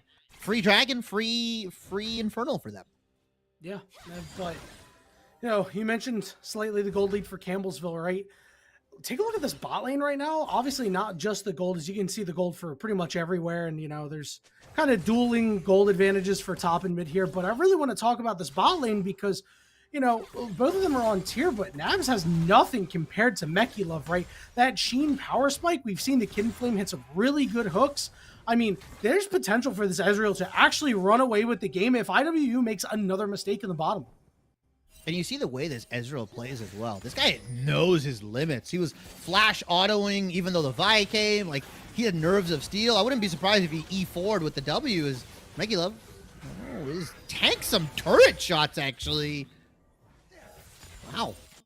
The trade ended up going in the favor of IWU there with a little help from the third man on the turret. Yeah, and that's really, really rough for Campbellsville. They lose the lead that they pretty much had there, at least for now. All the pressure we see. Bono trying to chase down Shun, but Shun is a little too fast, and he camped out there for a long while. I mean, you see he's only level 4 right now, and just getting farther and farther away from that ultimate. Fable going to be the first to hit level 6, first to make an impact with their ultimate. Yeah, 100% once he's done with the Wolves and he cycles the camps on the bottom side. Shun playing very smart as well as Bono's back for the regank. He's baiting him. Oh, he predicted the flash! Kid and Flame with a nuts hook. Kid and Flame with the soul read onto Shun. Absolutely predicted that. Really well played. Ultimate comes off from Animosity. Yeah, they're going to knock him up. Or is he going to kill Six Kings? Oh my god, they're so low. They're so low, but Fable is going to slide right in, punch Six Kings right in the back. So they do get one back on the top side. A little bit less glamorous, but still a nice play by Animosity as a hook. In the bottom lane, Shibby, we're not done. Never mind, yeah, we're okay. We're okay. Kid and Flame just trying to up his ratio on the hooks landed. I think he certainly is. He's like 80% right now. I think he's only missed like 1 or 2 hooks that we've seen at least. And that was a beautiful play coming out from Kid and Flame. Like we said, is Hex Flash. Yep, and Nabs is all alone. Another nice hook. Nabs is super low. The shift forward, one more auto attack with the burn should do it. Not quite. They're both so low. They both stay alive. Meki Love just hit level 6, though. He might be able to fire an ultimate down there, and he does, but they're making the goalposts wider this year as the kick is good. Yeah, it goes right through the both of them. Nabs, though, might have to miss some CS. I would have just taken the back here, but he is just waiting on Shun. He's not spotted out. Yeah, this could be a deadly shockwave. Yeah, Shun's ready, and they root up Meki Love. They force the cleanse, and now they force the shift. Meki Love has to try to do something to Nabs, but Nabs smartly playing his distance. Kid and Flame can't really help out right now. They're just trying desperately. The shockwave will be able to take him down. Kid and Flame with no mana, but Trust is down here looking to pick things up. Trust, what happened? Perfect flash from Nabs, and now he's on top of Shun. Shun getting lower and lower, but now Trust is the one being driven back to his turret there. Good QW combo. Last auto attack will do it, and this game is starting to tilt in favor of IWU. Now fighting in the top side again. The titanic battle between the two top laners. First ultimate goes off for Six Kings. Second one goes off. Pops the ghost. Can he land the third? The fade away. No good. Animosity still alive for a little bit longer, but step right into the scissors of Six Kings. Yeah, who needs an ultimate when you just have your basic abilities? Gwen, showing you why it's Gwen favorite is Shun. Not out of the woods yet. Bono's gonna get the kill. Okay. The flash got burnt there from Meki Love, and you get the kill on that, so that's a I shutdown. think you'll take that, right? Yes, as you said, it is a shutdown. Yeah, I like that. I like that. Giving that over to Meki Love, getting him as far ahead as possible, getting him closer to that Triforce into Muramana power spike that we've seen. He's still miles ahead of Nabs at the moment. Teleport coming in, though. That is Shun looking for revenge. Yeah, Shun is here. Shockwave not quite up, but that's okay. Ruthless taking a lot of damage, but Kid in Flame is the target, and he will fall. Next is going to be Bono, but he flashes over the wall. Good Ezreal hits everybody, but guess what? Everybody's going to hit Meki Love, and it's a double kill for Shun. And that's off the back of Meki Love burning the flash for that prior kill. Nice ultimate as Trust just doesn't have the damage, unfortunately. Not able to kill Shun. Yeah, Meki Love had no flash, and that play is possible because of the overaggression, because of him getting that shutdown gold. Oh, I'm going to TP right behind you, and you're dead. We're going to chase you until the ends of the earth. Arcane Shift not on a low cooldown just yet here, as Shun is just going to get the 1v1. Oh, that was so good. The Shockwave to pull him into turret range for that one turret shot to help him out. Shun's 6-2, man. It's the Shun game. Put the Silver 4 mid laner back in. He was doing way better. 6-2 on Orianna here. Died twice. Trust has died twice, but unfortunately, his laning has allowed Shun to pick up a couple more kills, right? Not having control of the lane, not having shove, not having push, anything like that. Shun has gone and paid a visit to top lane once, bottom lane 3 times. He burned a TP, and Trust is still, super far behind this Orianna. Do you see Shun's items right now? He's opened the book. CS? He's got the library. He's got the. You mean he's got the library? Well, look at him. Look what he's got in his pockets. Yeah, well, he's got 4,200 gold in his pockets right now. What's the library? The book. He's got the Come on, man. Magi's. Oh, I see. I was like, what are you talking about? I feel like I'm having a one-sided conversation right now. Whoa. Easy. I mean, Shun gonna have to burn his flash. Still gets rooted up, and they are gonna go all in for him. And yeah, it looks like he's gonna have to return that one back to the library. Late fees were due. Yeah, it was a one-sided conversation. That was a one-sided gank. Campbellsville 4-man goon squad onto Shun here. Bono, nice dodge out from the Q, uses the W invulnerability, gets out there safely, and despite everything that's happened on the map, despite the kill lead, despite the ganks, it's an even game. Yeah, that's so weird, man. This game is just, I want to say it's going back and forth as it kind of has here.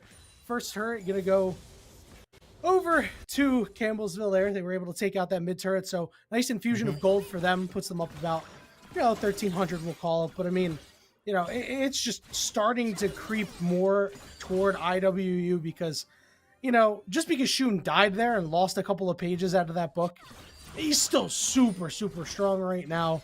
And it might only get worse from here. The good news is Six Kings is getting a lot of plates, getting at least one more before they fall off, but is forced to ghost away as Fable is here, going to drop the ultimate onto him, and Six Kings is the one who could be in trouble here. But the question is, do they have the damage? Six Kings hasn't really started the fight here, but now Trust has shown up to the party. Both members about half HP. They decide to back it all the way up.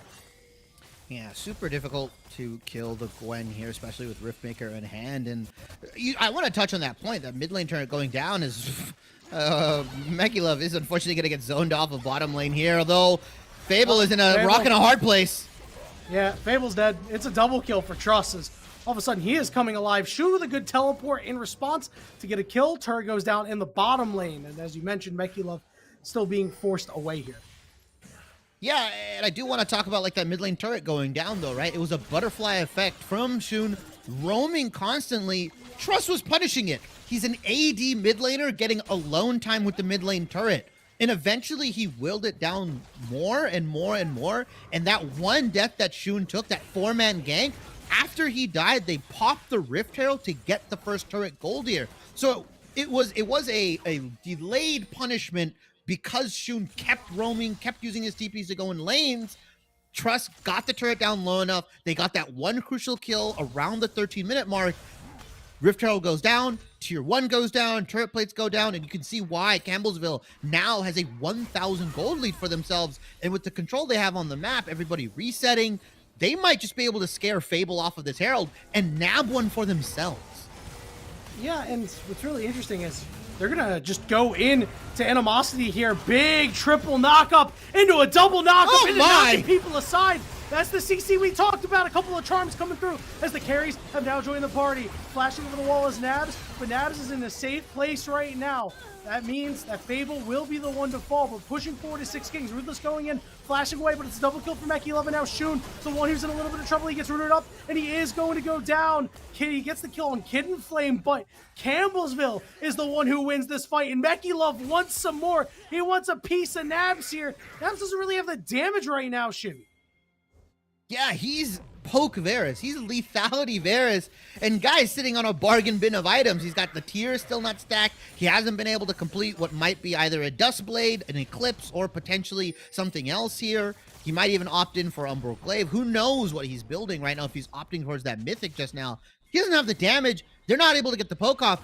That's not how IWE wants to take these fights, though. They don't want to just 5v5 you. They want to poke you down with the Varus, whittle down the Jace, whittle down the Ezreal, potentially the Gwen, and then start following up with the Ornn ultimate, with the Vi here.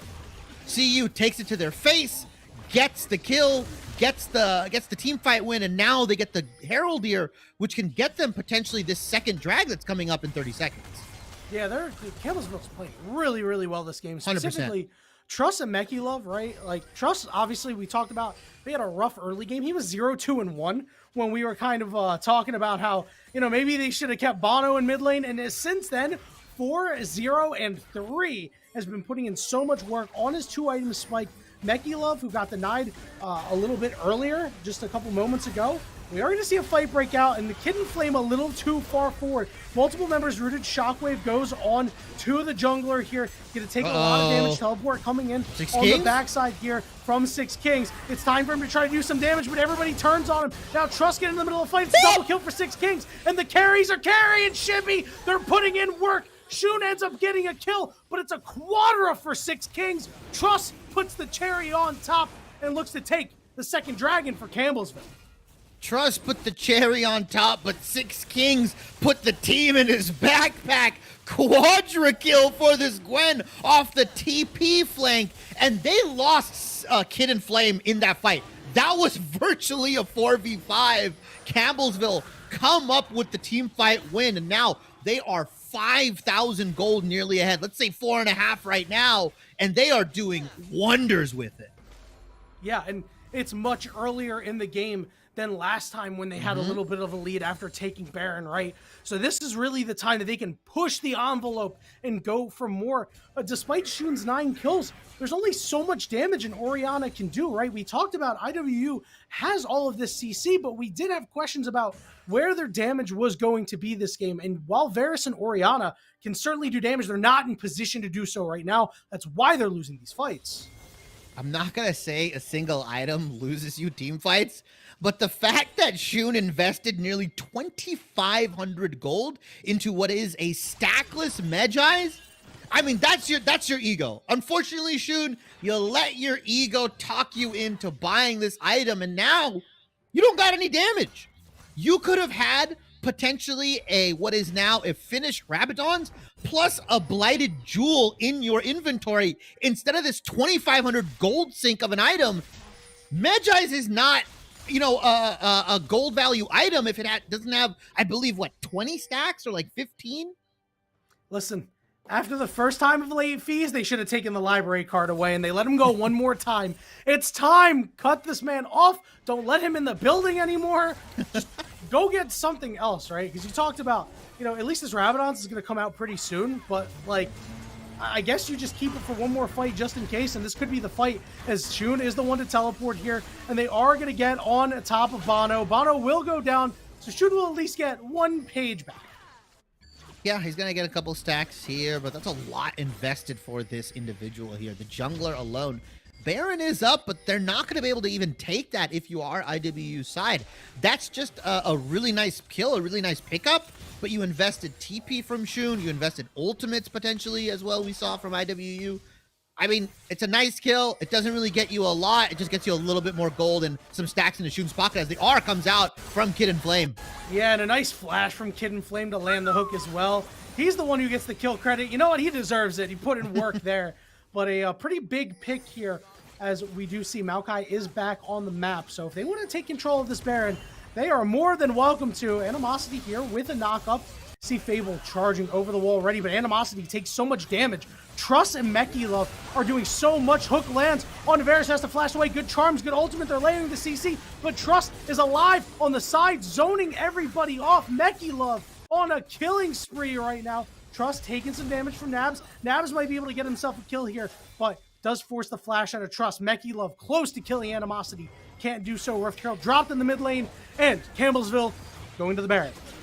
Big Trust, woo woo! That's what they call him right now. The Jace absolutely zoning IWU off, and with those kills, with that jungle kill onto Fable, yeah, you mentioned it. Baron gonna be on the table. Dragon's gonna be up in a minute and a half. They're still gonna have Baron potentially for. They're gonna have Baron for that as well. They can shove these lanes and take the outstanding gold in the mid inner. Like mid inner is almost gone. It's literally a breath away from going down here, but you can get the split push going. Who's gonna match Six Kings? Animosity? Shun? No, nobody's gonna be able to match him. He's gonna have free reign on these turrets, and you're gonna have to send 2, potentially 3 here. Trust as well can split a side lane. They can go 1-3-1 with Gwen and Jace in the side lanes, and they don't have to worry about getting engaged on. You've got Maokai ultimate, you've got Ezreal E, you've got a lot of slipperiness and disengage. They can get this 1-3-1 split push going and just take everything away from IWU, who is now down almost 8,500 gold. Yeah, and not only that, because of this Baron, if you are IWU and you send everybody to Trust or everybody to Six Kings, even if you get them, you're losing a mid-inner turret because it's got, a gentle breeze will knock it down. And you're going to lose bot, like a bot inner turret or a top inner turret because of the Baron. Yeah, you see they're committing everybody up to the top lane. I mean, they're cool with losing mid-inner here because they knew it was going to go down, but I mean, this is dangerous business here. It's a 4v2 right now. See the backs are starting to come through, but Shun is down to about half HP, and Six Kings is going to go forward to try to take him out. Shun forced a flash away. Ezreal not going to land. Nice sidestep, but the mid inhibitor is down with no contest from IWU. They invested 3 individuals into the top side. I don't think they saw the Rakan, but they definitely saw Fable and Animosity in that top side, and they're like, oh, at worst, it's a 3v5, and instead they got a 2v5 in the mid lane, and yeah, that turret's gone as Animosity headbutts into his death. Yeah, good shockwave gonna land on too, but Animosity is trying to buy space. There's just not enough damage. Six Kings charging forward. Shun's gonna get rooted up. He's got no flash available, and Six Kings just doing too much damage. A double kill. Varus blown up on the side. Six Kings in a little bit of trouble. The team is coming through to help him out. Is Fable gonna be able to take him down? Not quite, as Meki Love cleans it up along with Trust, and the pings are going on to the Nexus turrets. The Ezreal for swag factor on the backside. The death timers are so long. There's no minions here, though, Shibby. I'm not sure. They might be able to end this one. They'll be fine. Up in about 5 seconds. I think you're right. It just, no damage is going to be coming through here. Animosity has respawned. We'll see if he's able to try to stop them, or if he's even going to attempt to. He bangs his head into his own turret. He's going to bang his head against the wall after that one. Next exposed, and Campbellsville is going to force a game 3. I've got some animosity towards this Magi Soul Stealer, dude. Like I said, it's not the item that loses the game here, but like the extra amount of oomph you could have had off of that like Blighted Jewel voice staff potentially instead of that unstacked Magi's, it was a lot on Shun's shoulders, specifically this Varus unable to get any lift off. The poke Varus not doing what we would expect it to do, especially into things like the Gwen, like the Jace and the Ezreal, the damage wasn't there, right? I wouldn't be surprised if Shun has more damage than his top, his jungle, and his AD carry combined here. A lot to lift, and unfortunately, it just wasn't enough. Really well played from Campbellsville to take advantage of the fact that, hey, they've realistically only got 2 carries. Their Ornn is down in the dumpster. He's not tanky enough. Their jungler isn't doing too much. Let's just start taking these team fights. Let's start starting things off and forcing the objectives here, forcing the team fights.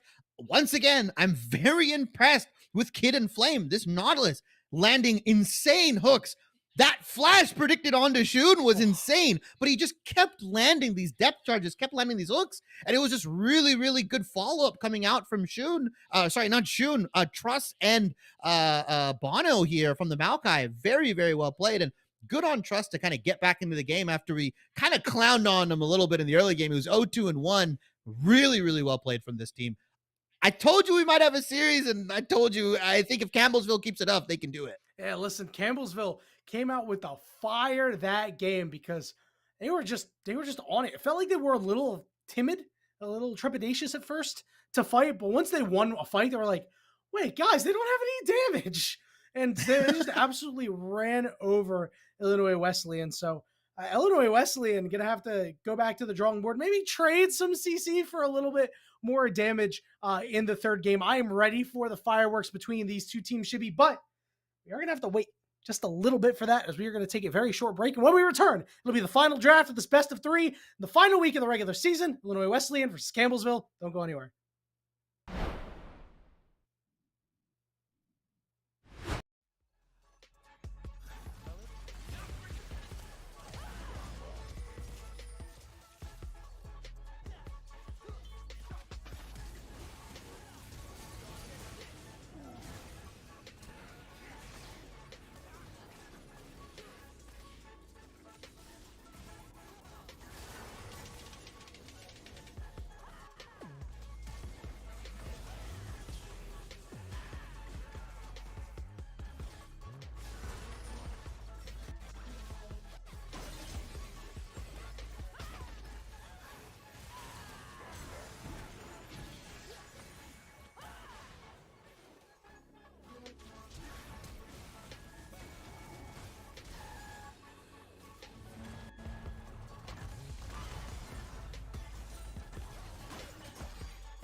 What is going on, everybody?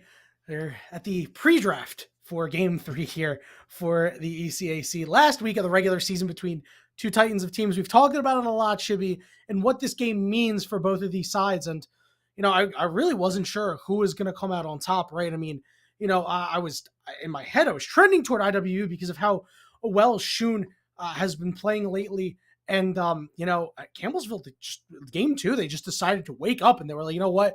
We are going to go down swinging. They did a lot of that in Game 1, and they really translated it over into Game 2. And I'm wondering if they're going to keep up the same attitude here in Game 3. I'm going to say this right now. Campbellsville has got a stud bot lane. Yeah. They're so straight good. Straight up. They've been playing. Obviously, you heard me singing the praises of Kid and Flame consistently, but also just Meki as well. I mean, the way he plays the Ezreal so confidently, arcane shifting in, flash queuing it, like he's not playing Ezreal for the safety. He's playing Ezreal so he can play that champions on a knife's edge, right? That is like the Korean, and Chinese Ezreals that you see on TikTok, where they're just like dodging everything, arcane shifting out. They're using that champion to its utmost, ability there, and they've been playing very, very well. They've been the difference maker, in my opinion, specifically, as well as Six Kings in the top side. Very, very good. Took the Tank v Gwen matchup, lost gracefully, in my opinion, was a big factor on the Cassante in Game 1. Took the Gwen into Tank matchup and said, no, this is how it's done. Got a quadra kill that slingshotted the Campbellsville into the gold lead here. Just really, really well played. And I don't know if that was a leak or if that was the last draft. I'm going to say that was the last draft, not a leak. No leaks. I didn't see anything. Green onions only here. That's really, really well played from Campbellsville. Yeah, and one question I have, Shibby, is, I mean, we've been led on here. There's been a quadra kill in Game 1. There's been a quadra kill in Game 2. Can we finally get a pentakill, please? I'm waiting for it, man. I want a pentakill really badly. We are in the draft here for the final game of this best of 3. The final game of the regular season for both of these squads as they move their way into playoffs. And Chibi, it's been much of the same in terms of pick and bans, at least for the first couple. That's really no surprise, honestly. That's just teams doing good scouting here, but I want to see a spicy pick come out in this game. Yeah, Campbellsville swapping sides here, or in this case, Illinois Wesleyan, because they lost Game 2. Opting in to take the red side here for their first time on that side here. Going to potentially give top lane counter pick, although I would love to just see Shun get counter pick, right? He can carry. He's got the skills. He solo kills his mid laner, both in Game 1 and Game 2, different ones consistently. I don't know if they just rotate that Orianna early. I don't know if Campbellsville just rotates it for themselves, or I was going to say ban it. Yeah, they just take it out of Shun's hand. Yeah, force him to play something else. Although the Yone still up, they opted to ban that out in Game 1 here. Is available to Illinois Wesleyan. I don't know if they just blind it, although it's not a bad blind, because theoretically it can go top, it can go mid, and I have seen it played in the bottom lane, specifically from Ole Miss. Shogo has played at bot lane, so it's a triflex. It's a triflex. It's not a triflex, bro. I mean, that's Shogo. That's Shogo. Like, let's be honest with ourselves.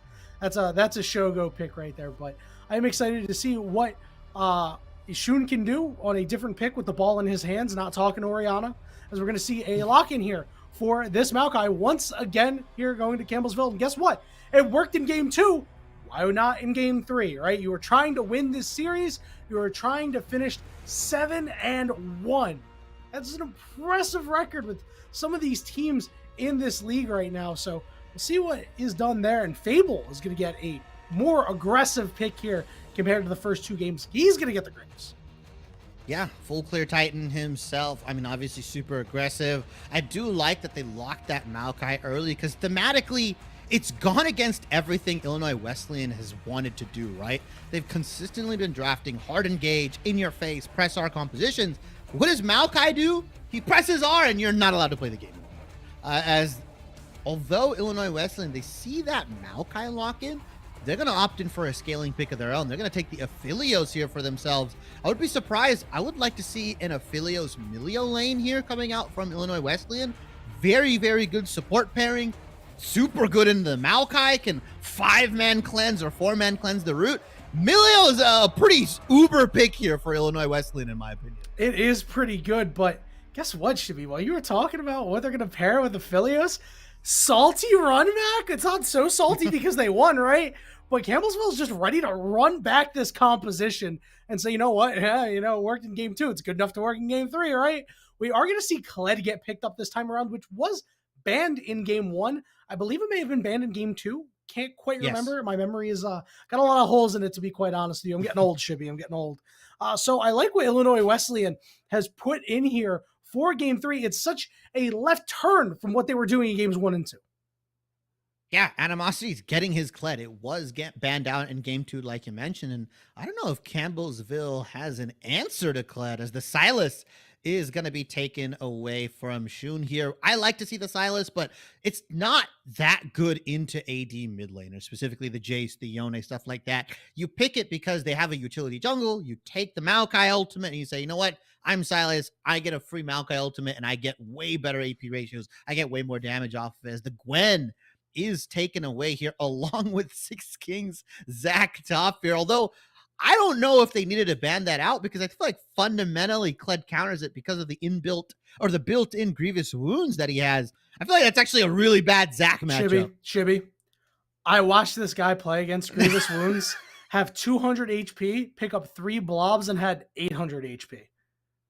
It's a good ban. It's a good ban. What interests me more is seeing the Gwen get taken off the table. Let's get a 100% win rate in this series, my friend. You got to make sure that thing is out of there, right? And it does. I mean, listen, I don't think it's that great into Kled, but, you know, I mean, taking it away at least. Maybe it is that great into Kled, and I don't know what I'm talking about. Highly likely here. But as, you know, this is a pretty interesting pick here. I see you're kind of side-eyeing it here. They're going to go with Nami to pair up with the Aphelios. Yeah, I don't necessarily agree with it unless Ruthless knows something I don't. Maybe it's just for the move speed. I mean, there's a lot of auto attackers on your team as well. Could get quite a bit of Ardent Sensor value here if you opt to go into that second item potentially. Usually, though, what we've seen is that Namis will rush the Imperial Mandate. Then they'll build either the Shurelios or sometimes they'll go the Moonstone. So in an ideal world, either you have to skip one of those items or you just get Ardent Sensor third, and that's really unlikely. I rarely see supports get to 3 items in these highly competitive games. You lucky to get 2 unless it's like a really high kill game. Campbellsville, though, locking in the Nautilus. Once they see the Nami, they're going to opt in to take the Jax right into this Kled here. Asol, though, locked in for Shun. Really high scaling composition for Illinois Wesleyan. 2 wishes have been fulfilled here, Shibby. Your wish to see Shun get counterpick, and our producer Samantha Price's wish to see an Aurelian Soul in the mid lane. She said, I want to observe an Aurelian Soul, you know? Perfect. Here you go. It's going to be gas. We're going to see Shun on the Asol here versus the Jace. It should be, this composition's a little weird for Illinois Wesleyan, but you know what? I'm here for it. I kind of like it. It's a little wacky. It's a little different here. Kled top, Aurelian Soul mid. I mean, the theme I can see from Illinois Wesleyan is just, we have a lot of move speed. We're just going to run at you as fast as possible. Kled with the R, Nami with the wave, obviously her passive as well. A lot of mobility. It's weird. It's not like a highly mobile like Ezreal or something like that, like an Irelia where you think of that kind of mobility. But damn, they can get across the map pretty damn quickly. Aurelian Soul and Kled can be at a lane in the blink of an eye, and I wouldn't be surprised if Shun starts running down to this bot lane and saying, you know what? Let's 4v2 dive Meki and Kid and Flame here. They're on the Ezreal, they're on the Nautilus. Not impossible champions to dive here. And assuming Shun can play this lane the way he's been playing game 1 and 2, he should have the shove, he should have the push. He just has to be a little bit more reserved about it, right? He can't just consistently go down to bottom lane, up to top lane like he was on Orianna and lose his mid lane turret. He's got to be more selective on the roams. He's got to be more cognizant of how much damage his turret is taking so the gold lead can't get blown out the water like it did in game 2. Yeah, absolutely right. You saw that Trust was able to, he gave him an inch. He took a mile with it and got so far ahead. But, you know, you got that right when it comes to, hey, you know what? Let's dive Meki Love and the Kid and Flame, right? Because if you fight anywhere else, I mean, Shun and Animosity, you know, you mentioned Shun going to be flying over, right? Animosity going to be on his horse headed over. Meanwhile, you're going to see Nabs running desperately, like, and Nami trying, come on, Slowpoke, get some movement speed, right? And, you know, that is a really big worry in some of these fights, that there's a world where, you know, Animosity comes from a weird angle, doesn't give the movement speed to like Fable, Nabs, and Ruthless, and then like it's like Shun and Animosity are on the scene and it's a 5v2, right? Like there is a real world where that does happen. You go a little too fast for yourself, but hopefully they won't have to worry about that, because guess what? It is do or die time. It doesn't affect your standing in the playoffs. It will affect playoff seeding, obviously, and of course going into it, these are clearly two of the stronger teams. You like the nice little feather in your cap, right? Going into the playoffs that, like, you know what? We took a big win here. We're, you know, 6-2, or we're 7-1, and, you know, feeling good, especially with the way that this team has played. And I mean, you know, I got to give credit to Campbellsville's jungler, man. He's putting in work. I got to say, I like this dude. Big fan of Bono here, not the musician. I've never listened to Bono. I feel like people would get mad at that. I've never listened to Bono. Like, I've got nothing against Bono. I've never listened to Bono. I don't care for Bono. A lot of 50-year-old people are going to get mad at me. Yeah, a lot of 50-year-old people watching a League of Legends stream. Exactly. Shun. Oh my, flash for flash. And Kid and Flame takes that every day of the week. He's like, yup, I've got Cosmic Insight. I'm fine. Shun on the Space Dragon is going to have to worry about a flash from Bono. Truss and Bono here could easily just kill Shun at like level 3. Shun and disrespecting Campbellsville. Name a more iconic duo. Because he's down a flash. Man, I'm like waiting. Like, Shun's going to play a really clean game, start to finish, right? Shun's going to run into 5 people and flash away. Yeah, he's going to flash from the Nautilus, unfortunately. We had to, we'll see. Know, but... Yeah. We'll see if Trust and Bono can actually punish this. Shun has actually been playing really well in the laning phase. All memes aside, he's been really good at avoiding ganks. You saw in the Orianna, he was cheating toward the side. He had vision. Maokai came in, what looked like a free gank, was able to just scoot himself on out of there. You don't win that. Also, yeah, Trust does not win that at all. I don't know if he's laned against an Aurelion Soul before, but he just took the worst morning breath from Shun ever. Yeah, Aurelion Soul used Dragon Breath, and it was super effective there. Doing a lot of damage and setting the tone once again for lane is Shun, right? You just got done talking about it. It's had fantastic laning phases, and, you know, he's just trying to play on hard mode, I guess, without the flash. Yeah, give me the Gyarados skin for Aurelion Soul right now. So red cool. Gyarados specifically. Well, he's kind of red. He's kind of red. Yeah, kind of. Yeah, he's violet, red, sure. But he got a really good trade onto Trust 1, like you mentioned, and might have dissuaded him from a gank, as Kid and Flame has not seen a hook he does not like. Oh, yeah. Nabs. God, man, that guy is so good. Somebody get this guy on an OQ team. A Kid and Flame is just so nuts on hook champions. I want to see him on some other picks, because he does miss that hook, but guess what? He lands the root. No hook goes missed here. Right? It was intentional. And he lands. Oh my God! One. This dude's so insane. Ignite is on Nabs. Can't land the Q here, as Meki Love hasn't been as sharp with the Ezreal Qs to start this game, but still, they've just put so much pressure on this bottom lane, and Trust is able to get first blood onto Shun here. Yeah, and that was off of no flash coming out from Bono, right? I thought he was going to flash root. He just got a really good gank angle, but Six Kings is actually going to end up trading 1-for-1 here. But because he has TP, he might just be able to TP to the lane, get the shove going. In reality, that's a massive wave missed for Animosity right now. That's at least a wave and a half here, just dying to the turret. Six Kings TP's back, is able to start pushing that wave in, potentially manipulating it to his benefit. And overall, despite that first blood, Campbellsville comes in, a kill with the mid lane, a kill in the top lane.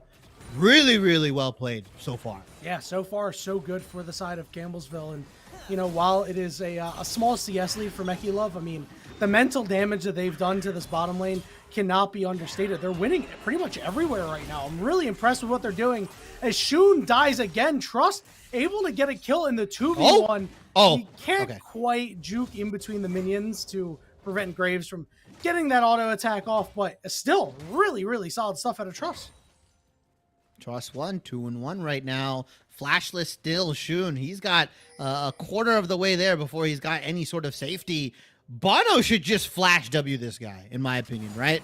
Get around him, get through him, put another kill onto your mid laner. Trust 1 had a rough early game of 6 kings.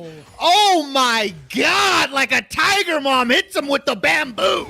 No, listen, this is why they call him the king and not the prince. He is putting in so much work right now. Things going really, really well for Campbellsville. Up 1,000 gold. Yeah, it's not a whole lot right now.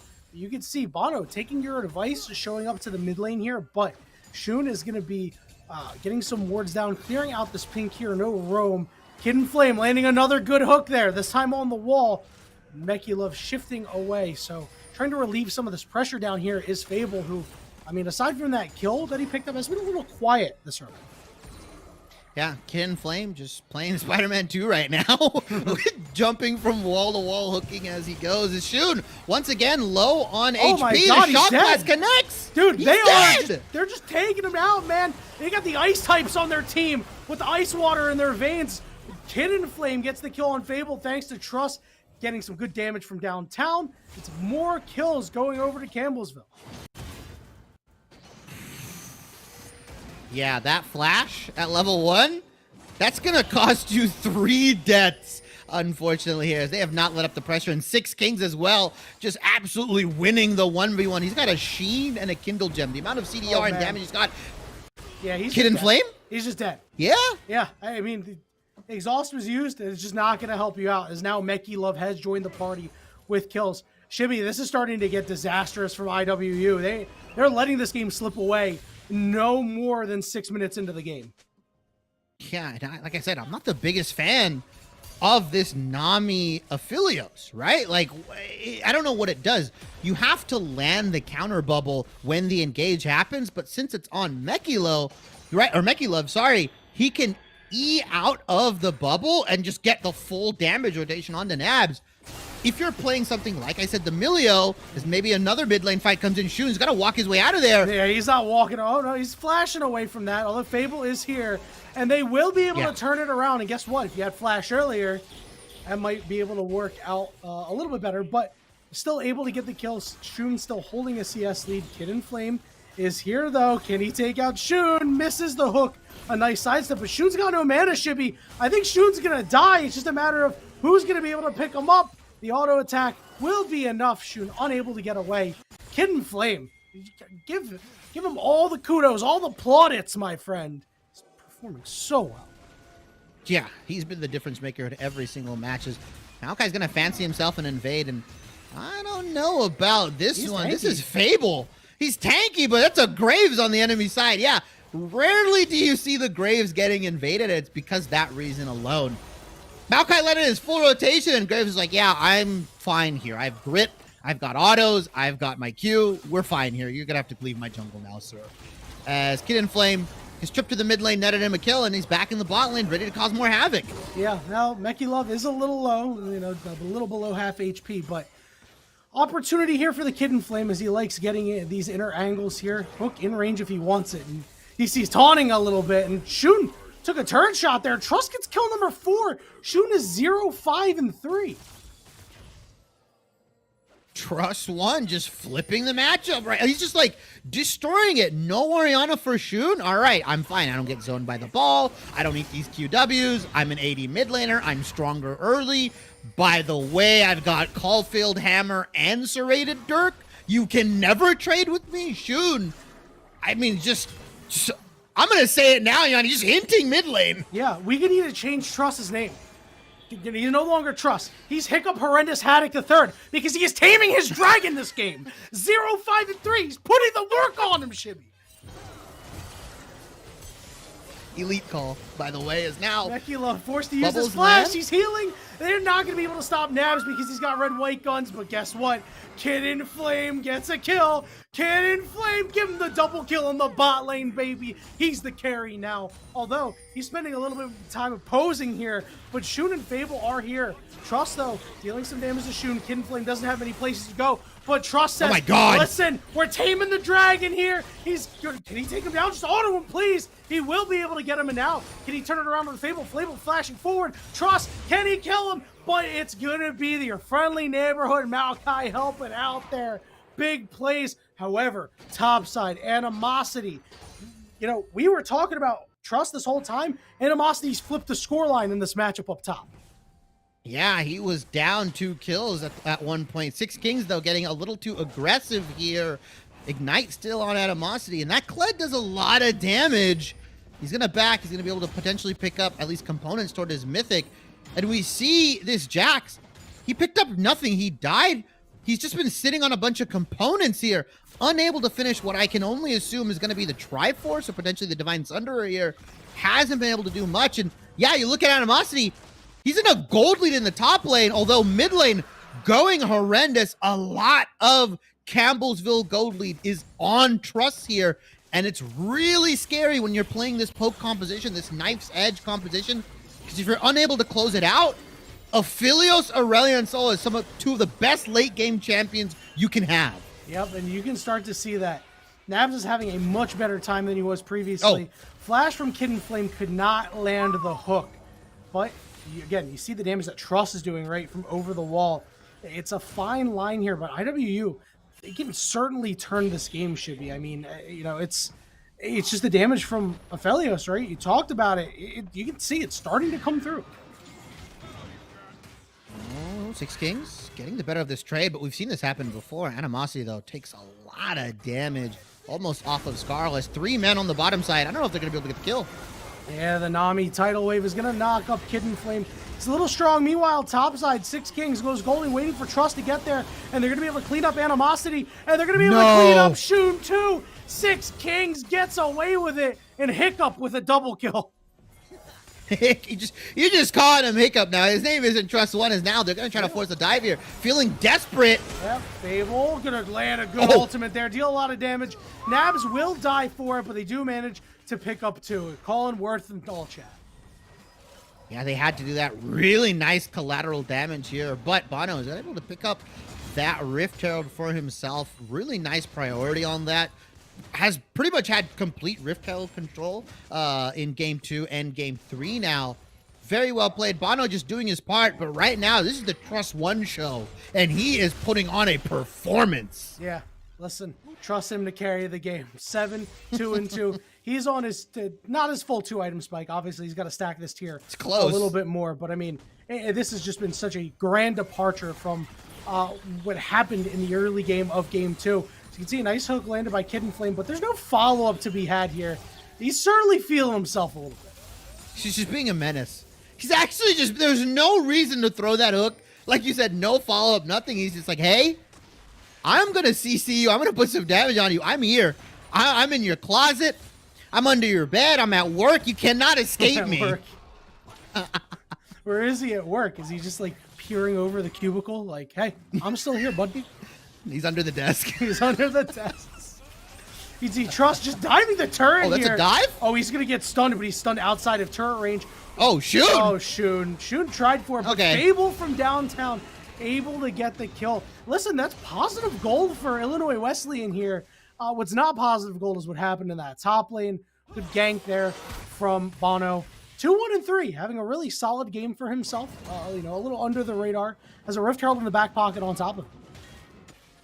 Yeah, if I'm Bono here, I pop that for my Jax, right? You get him out of this lane, you get a whole bunch of gold into his pocket, and you get this Jax to an unstoppable forces. Right now, oh, big double knock up there. This could be trouble for Nabs. Nabs getting a lot of healing, though. He's got red-green guns. It's not really enough here. The hook lands. Kid and Flame gets the kill, and Mekilov takes a stray turret shot. Again, the bot laner's Colin Worth for IWU.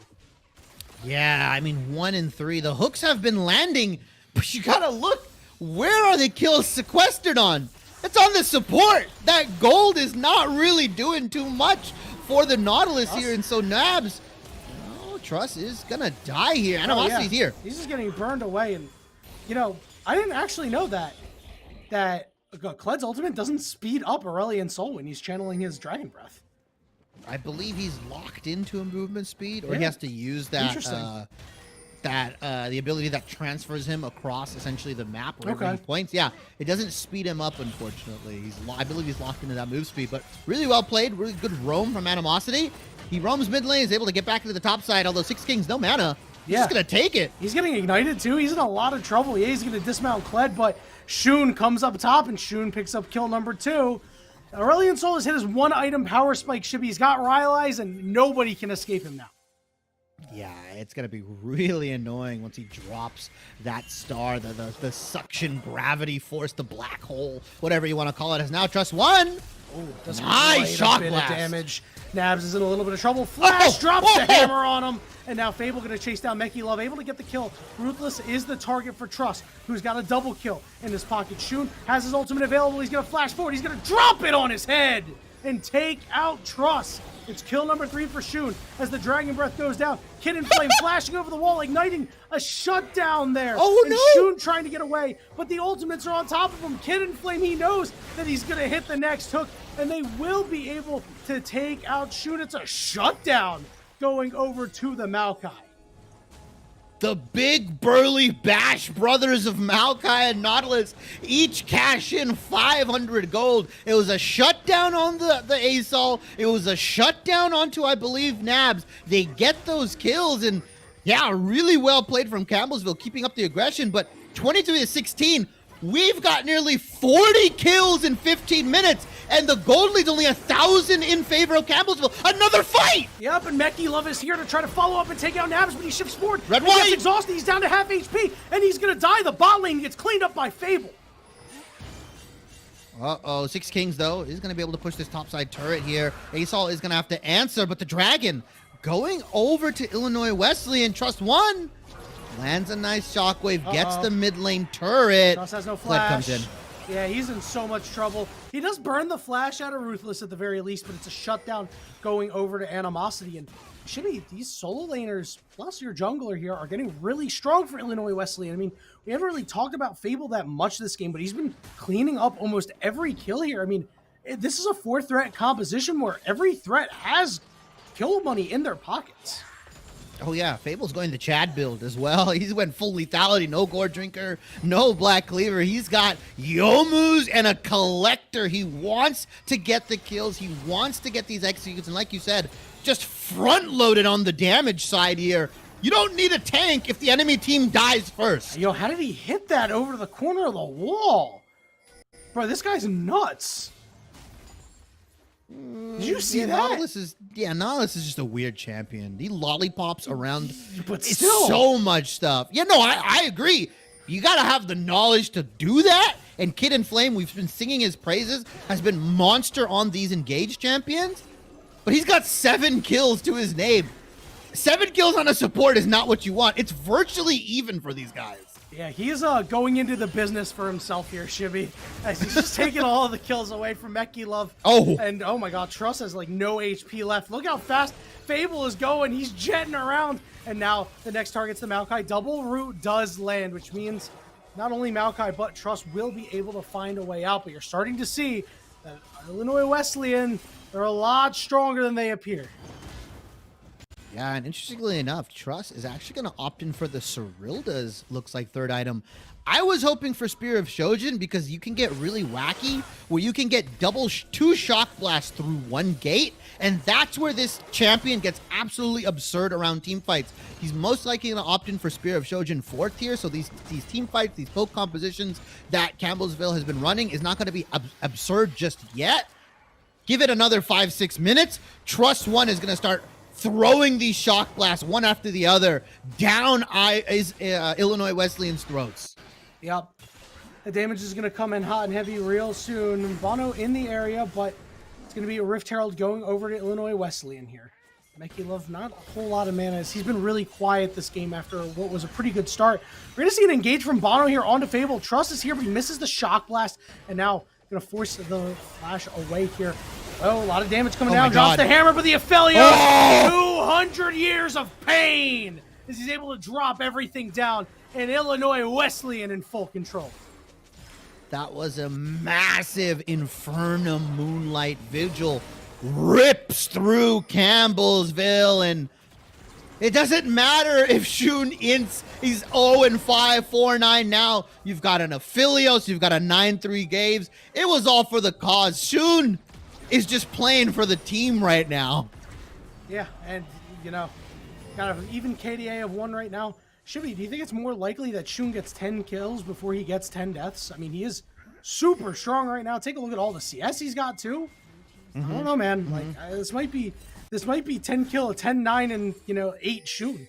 Although, he's getting chased out. Okay, never mind. No, this might be... Nah, he took the bet. The number He took 10 the bet, here. guys. Yeah, he dies. All right, never mind. It's Trust getting kill number 11 for himself, and a big shutdown there as well. That's like when you lock in a parlay, and then it's like Aaron Rodgers immediately gets injured, and your Aaron Rodgers parlay just fails. That's so bad, actually. You're like, is he gonna get 10 deaths, 10 kills? 3 members converge onto All right, Shun maybe here. it's 10 deaths. Maybe it's 10 deaths here. Still though, he's still super strong. Leandri's Rileys, that's a lot of damage, and especially what you've been seeing, Nabs, he's just been cleaning up in these team fights. The space that IWU is providing without a tank is actually insane because there's so much dive threat, you just kind of forget about the Aphelios. Yeah, and Chippy, we haven't really talked about it, but guess what?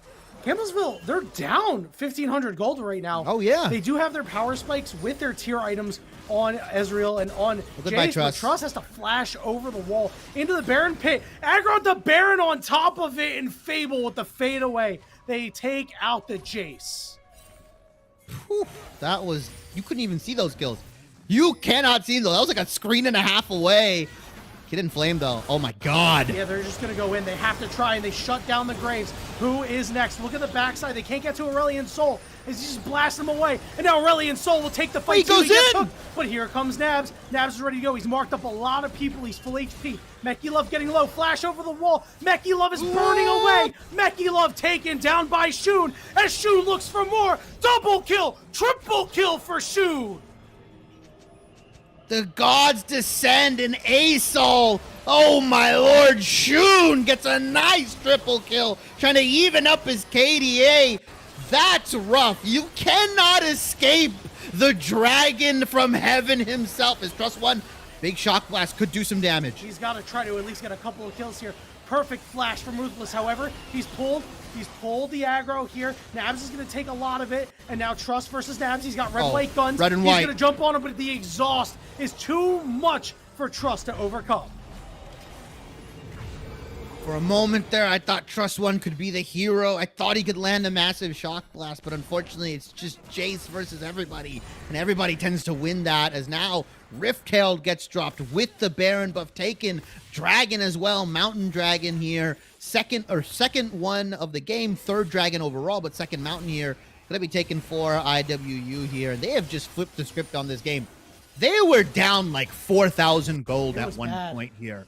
It was bad. It was very bad, but I called it out early. I said, if you cannot end this game, if you cannot stop this Aphelios and this Aurelion Sol from farming, from scaling into the mid game, into the late game, it's going to be rough if you're Campbellsville, and it's looking very rough for them now. 5,000 gold down at the 22-minute mark. Yeah, and it's only going to get worse, Shibby, because the structures are beginning to fall. The minions are baroned up. Mid-inner turret going down as well, as Nabs is just in Mekilov's face, paying him back for what happened in laning phase. Seeing Bono on the backside, dropping a good ultimate here, but Fable and the rest of the team ready to converge, and they will take him out. It's a 5v4 now, Shibby, as Illinois Wesleyan Nabs goes down to half HP. Trust still has damage. He's just got to start hitting these. He's had a couple of fights where he's missed these shock blasts. He's kind of choked a couple of them. Back in a teleport coming in here for Shun, and a nice shock blast hitting 3 members for a lot of damage. Ezreal from downtown. Ruthless is low. The hook lands, but it's going to pull Animosity off of Skarl. There's nothing more that Campbellsville can do. Staves off the Baron push for now. 2 big shock blasts, and that just kind of pushes IWU away. Unfortunately, they've gonna kind of spread out here as well. That Baron push wasn't the cleanest. Also, Animosity was not willing to tank the Shock Blast, even though he's quite arguably got the most health, and he's maybe the tankiest member here with the Scarl. A little bit of misplay from IWU. They're going to reset. They still have got the Baron buff coated in purple here, and Campbellsville is going to have to play fish in a barrel once again with these pushes. Yeah, and the problem is they're just not getting many kills off of them, right? They didn't get any kills off of that last one. There's no more gold that's flowing into their pockets. They're just bleeding more and more gold here, Shibby, as it's just getting worse and worse for them. Almost 8,000 at this point. They've got no structures outside of the base left to defend. Magic Hat for Shun is going to be dealing so much more damage than he was earlier. Maokai Ultimate's going to go down in the mid lane to try to, pick somebody off, but they're just able to walk it out. Although Shun was left all alone on the top side, and it's a huge shutdown for Truss. Nice kill, nice kill. They're able to catch him out here with the stuns. Mid lane was just a distraction. It was pocket sand, right? It was like, all right, look here. And Shun's like, what? What's happening mid lane? Oh, wait, I'm dead in the side lane here. Unfortunate. Overextends just a little bit, but like you said, Rabadon's death kept the Magic Hat in their pocket. That kill is not going to grab them too much, but it is going to stop that Baron push. And now with Baron out of the waters, maybe Campbellsville can look to poke and prod this turret down. They've got pretty damn good siege. Noah, half health already. Yeah, Trust us so much right now. They will take out the turret. They get a lot of gold. They're going to try to pull off a 4v4 for right now. Jax is teleporting. Hidden Flame very low. They've got everybody low. Another nice Shock Blast. Forces the heal out of Nami. Six Kings has joined the party, but Shun has respawned. Campbellsville push a little too far here. They could be in trouble. Animosity will just walk it out. Another Shock Blast from downtown. It's just not enough. So close is Trust to picking up a couple more kills here. You can't get it done. He is not building Spear of Sojin. I am very disappointed. You can start getting 2 Shock Blasts for the price of 1 gate, Trust 1. Just go build a Spear of Shojin. You can get some of those kills. Imagine 2 Shock Blasts coming out over onto Nabs. He would have been a dead man there.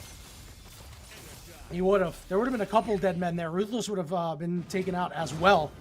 So something to be said for that. They're going to send him to the house here for Six Kings, who's going to try to ward hop away.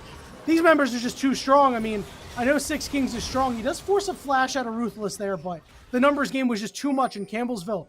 Going to be down a man, dragging up in a minute here. So point for IWU. Yeah.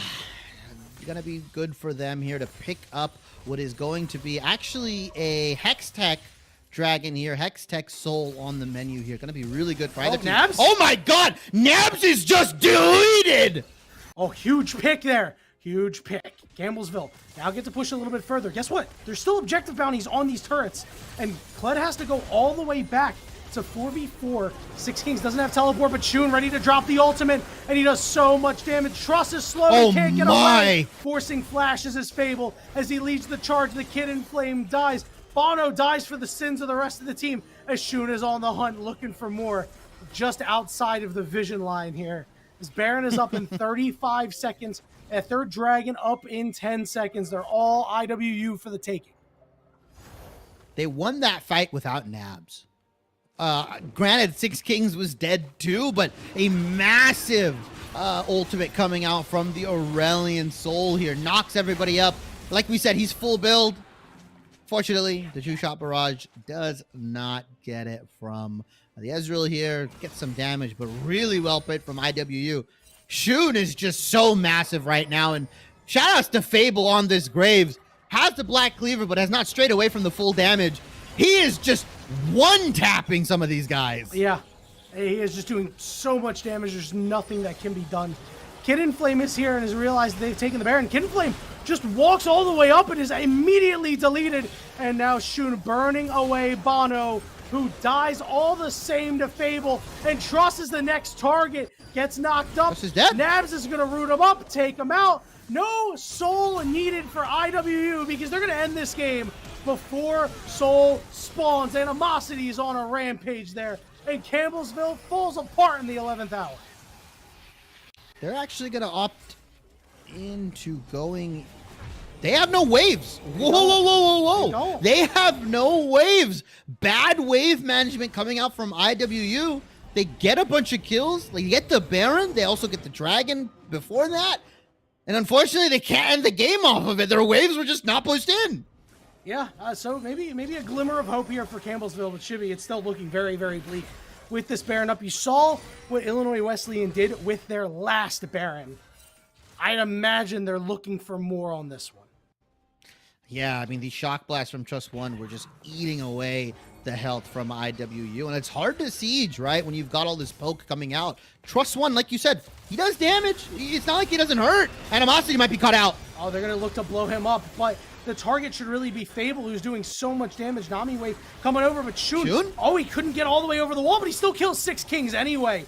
Now Trust down to about half HP, but looking for more on Shun. Shun just trying to float away here as Trust is now in trouble. Animosity has gotten on top of him, and they do take him out. It's Meki Love and Kid in Flame, the last one standing, as charging forward is Animosity. Meki Love shifts over the wall, but he dies. A triple kill for Nabs. That is an ace for Illinois Wesleyan, and they're going to put a cap on a fantastic, fun-to-watch 3-game series. They take it 2-1.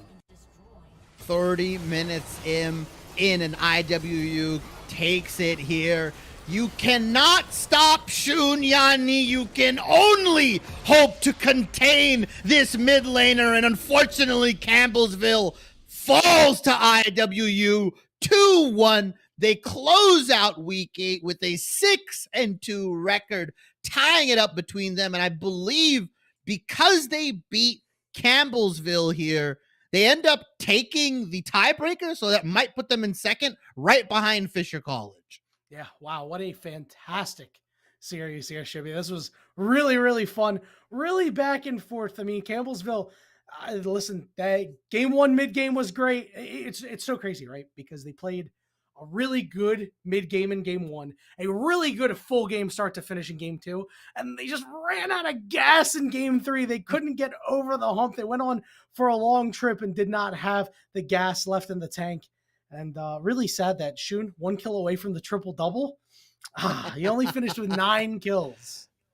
Unfortunately, could not get the triple-double here. But Shun, massive a game from him. A good game overall from IWU. I'm going to say, Fable, by the way, just insane Graves. Yeah. Collateral, every single R and combo from his Q. Yeah, good luck if you're playing Ezreal. Good luck if you're playing the Jace. They went from 100 to 25% health in the blink of an eye. Very well played from Fable. Very good job from Animosity to kind of take the beating in the top lane. I mean, he was getting ganked. He was getting 3-man. He was getting 4-man at one point. But he just was performing on this Kled, being the tank, quote unquote, I'm going to say, for this team. Is they just did really, really well. And unfortunately, Campbellsville could not close it out with Trust One's massive lead, with the lead that they garnered in the top side. Unfortunately, they just couldn't end the game here. They let IWU scale, and we saw what Aphelios and Asol can do.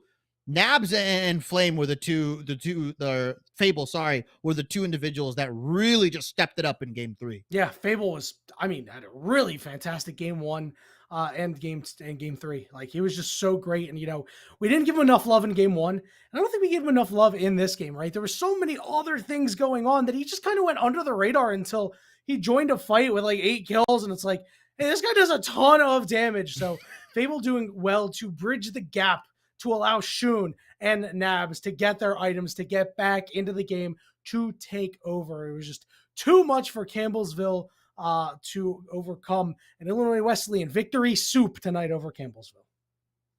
Yeah, and that was just really well played. I'm glad that we're out of the regular season now. I believe we're going to be heading into the playoffs after 8 weeks of fantastic ECAC play. Playoffs are going to be crazy. Playoffs are going to be cool. Yanni, are you excited as much as I am? Bro, if we're going to get bangers like this, I am so excited. And I'm very excited to actually take a break here because we have an interview coming up in just a couple of moments. Don't go anywhere. We're going to get an interview from a member of the winning team. We'll see you soon.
Welcome back, everybody. We had such a nice set of games. They're so exciting. Nice to take a breath here. And Shibby, we're going to take a couple of breaths here as we have some questions for our interviewee of the day. It's from the winning team of Illinois Wesleyan and their jungler, Fable. Fable, congratulations on your victory today. Thank you. Thank you. Yeah, Feels pretty good. Yeah. That's good. Yeah, That's good. I bet. I'm not going to ask that. How does it feel? I don't care for those questions. I'm going to be real with you. I do want to ask, though, specifically on the team composition stuff from game 1 to game 3. You guys were drafting a lot of like all in, R heavy compositions. Was the pivot into taking the Graves into Maokai, was that the answer that you came up with on your own? Or is that something that you and Sean kind of labbed out? Because the Maokai seemed to be like a really good answer to these all in compositions, the disengage. You end up taking the Graves, you end up out farming him, out ganking him. Was that something that you kind of picked up yourself, or was that something that Sean kind of helped you with in the draft? We had gone over that in draft prep a little bit. The plan was for me to be on facilitator junglers as long as they kept picking Callista, because I can't really leave bot lane on an island into like Callista Nautilus or Callista Alistar. So game 2, I wanted to pick the Vi to essentially say like, okay, you can't pick Callista, or we will just continue to like Ori Vi ult. But that didn't really work out too well, so we adapted to our original draft prep, which was if Ori is banned, we just go Graves. Yeah, it's a pretty good strategy there. And guess what? It worked out, obviously. I mean, you guys, such great planning and everything like that. And, you know, I have to ask, like, how different has it been compared to the beginning of the season? You know, this team lost their first 2 games in the league, right? And now you guys have gone on an absolute bender here. 6 straight victories. Oh, yeah. The first part of the season was definitely a little bit tough. We had moves 2 players up, me and our support, to like the A team. So it was a fairly hard adjustment just to like style differences between teams. Generally, we played much more like farming comps on the B team on Shield, but yeah, now we play like hard engage aggro stuff, and I'm personally having a lot more fun. I love this style. Yeah, I do want to talk about the comp flexibility, because you did kind of do a 180 almost, right? You went into like full scaling bot lane, or you went into the scaling mid lane as well. Not that Orianna doesn't scale well necessarily, but you had Aurelion, Sol, Aphelios. Was the mentality in that game, okay, we're down early, you kept tabbing, seeing the items, we just got to make it to like 25 minutes, 26 minutes. And was the idea that we will just eventually win because we have these champions? Obviously, you are picking up a lot of kills on the back end, even though Shun was dying for your sins. You know what I mean? Like, it wasn't as bad as it was made out to be, right? You were picking up a bunch of kills. You were getting ahead. Your bot lane was doing pretty well. Was the idea just like, hey, we make it through the first 20 minutes and we'll eventually just win? Yeah, I mean, after we saw like the Nautilus flash, and we had to burn mid flash, we knew it was not going to be like a winning mid lane situation. That's just tough. Like that, I play mid lane primarily, so that matchup is just like unplayable without flash.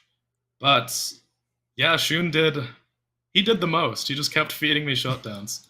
So we kind of we're just like kept in the game off of picking up shutdowns.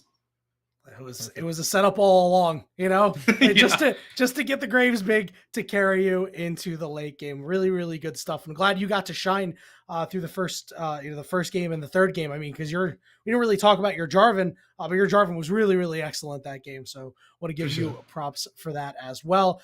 Fable, we're about ready to wrap it up here. Any shout outs you have? Because you guys are going into the playoffs hot. Yeah, shout out to my excellent coach, Sean. That guy's the GOAT. That's the boy. And then, you know, my entire team, Animosity, Shun, Ruthless Snaps. And excellent. Mom, who's watching. Dad. And hi, Fable's mom and Fable's dad. Your son's the GOAT. I don't really know what that means. Perfect, though. Fable, thank you so much for coming on. Congrats on the win. Congrats heading into playoffs. Hopefully you guys can keep some of that steam, some of that fire, and we can get more banger best of 3, best of 5 games from Illinois Wesleyan. Oh yeah, that's the IWU special, baby.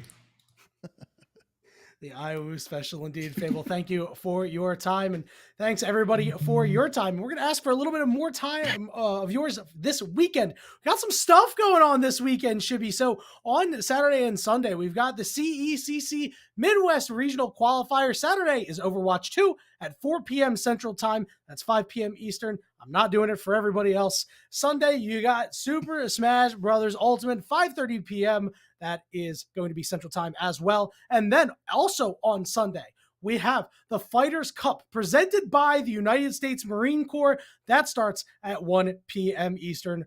Do not miss those. Be sure to go ahead and check it out. But that is going to be it for us here this evening. It's been a fantastic evening. We really appreciate your time. The only thing left to say is for myself, my co-caster Shibby, Professor Layton, Colton behind the glass, as well as our observer Samantha Price. Thank you all so much for being here with us tonight. We hope you enjoyed, and we hope to see you this weekend for some more Esports U action.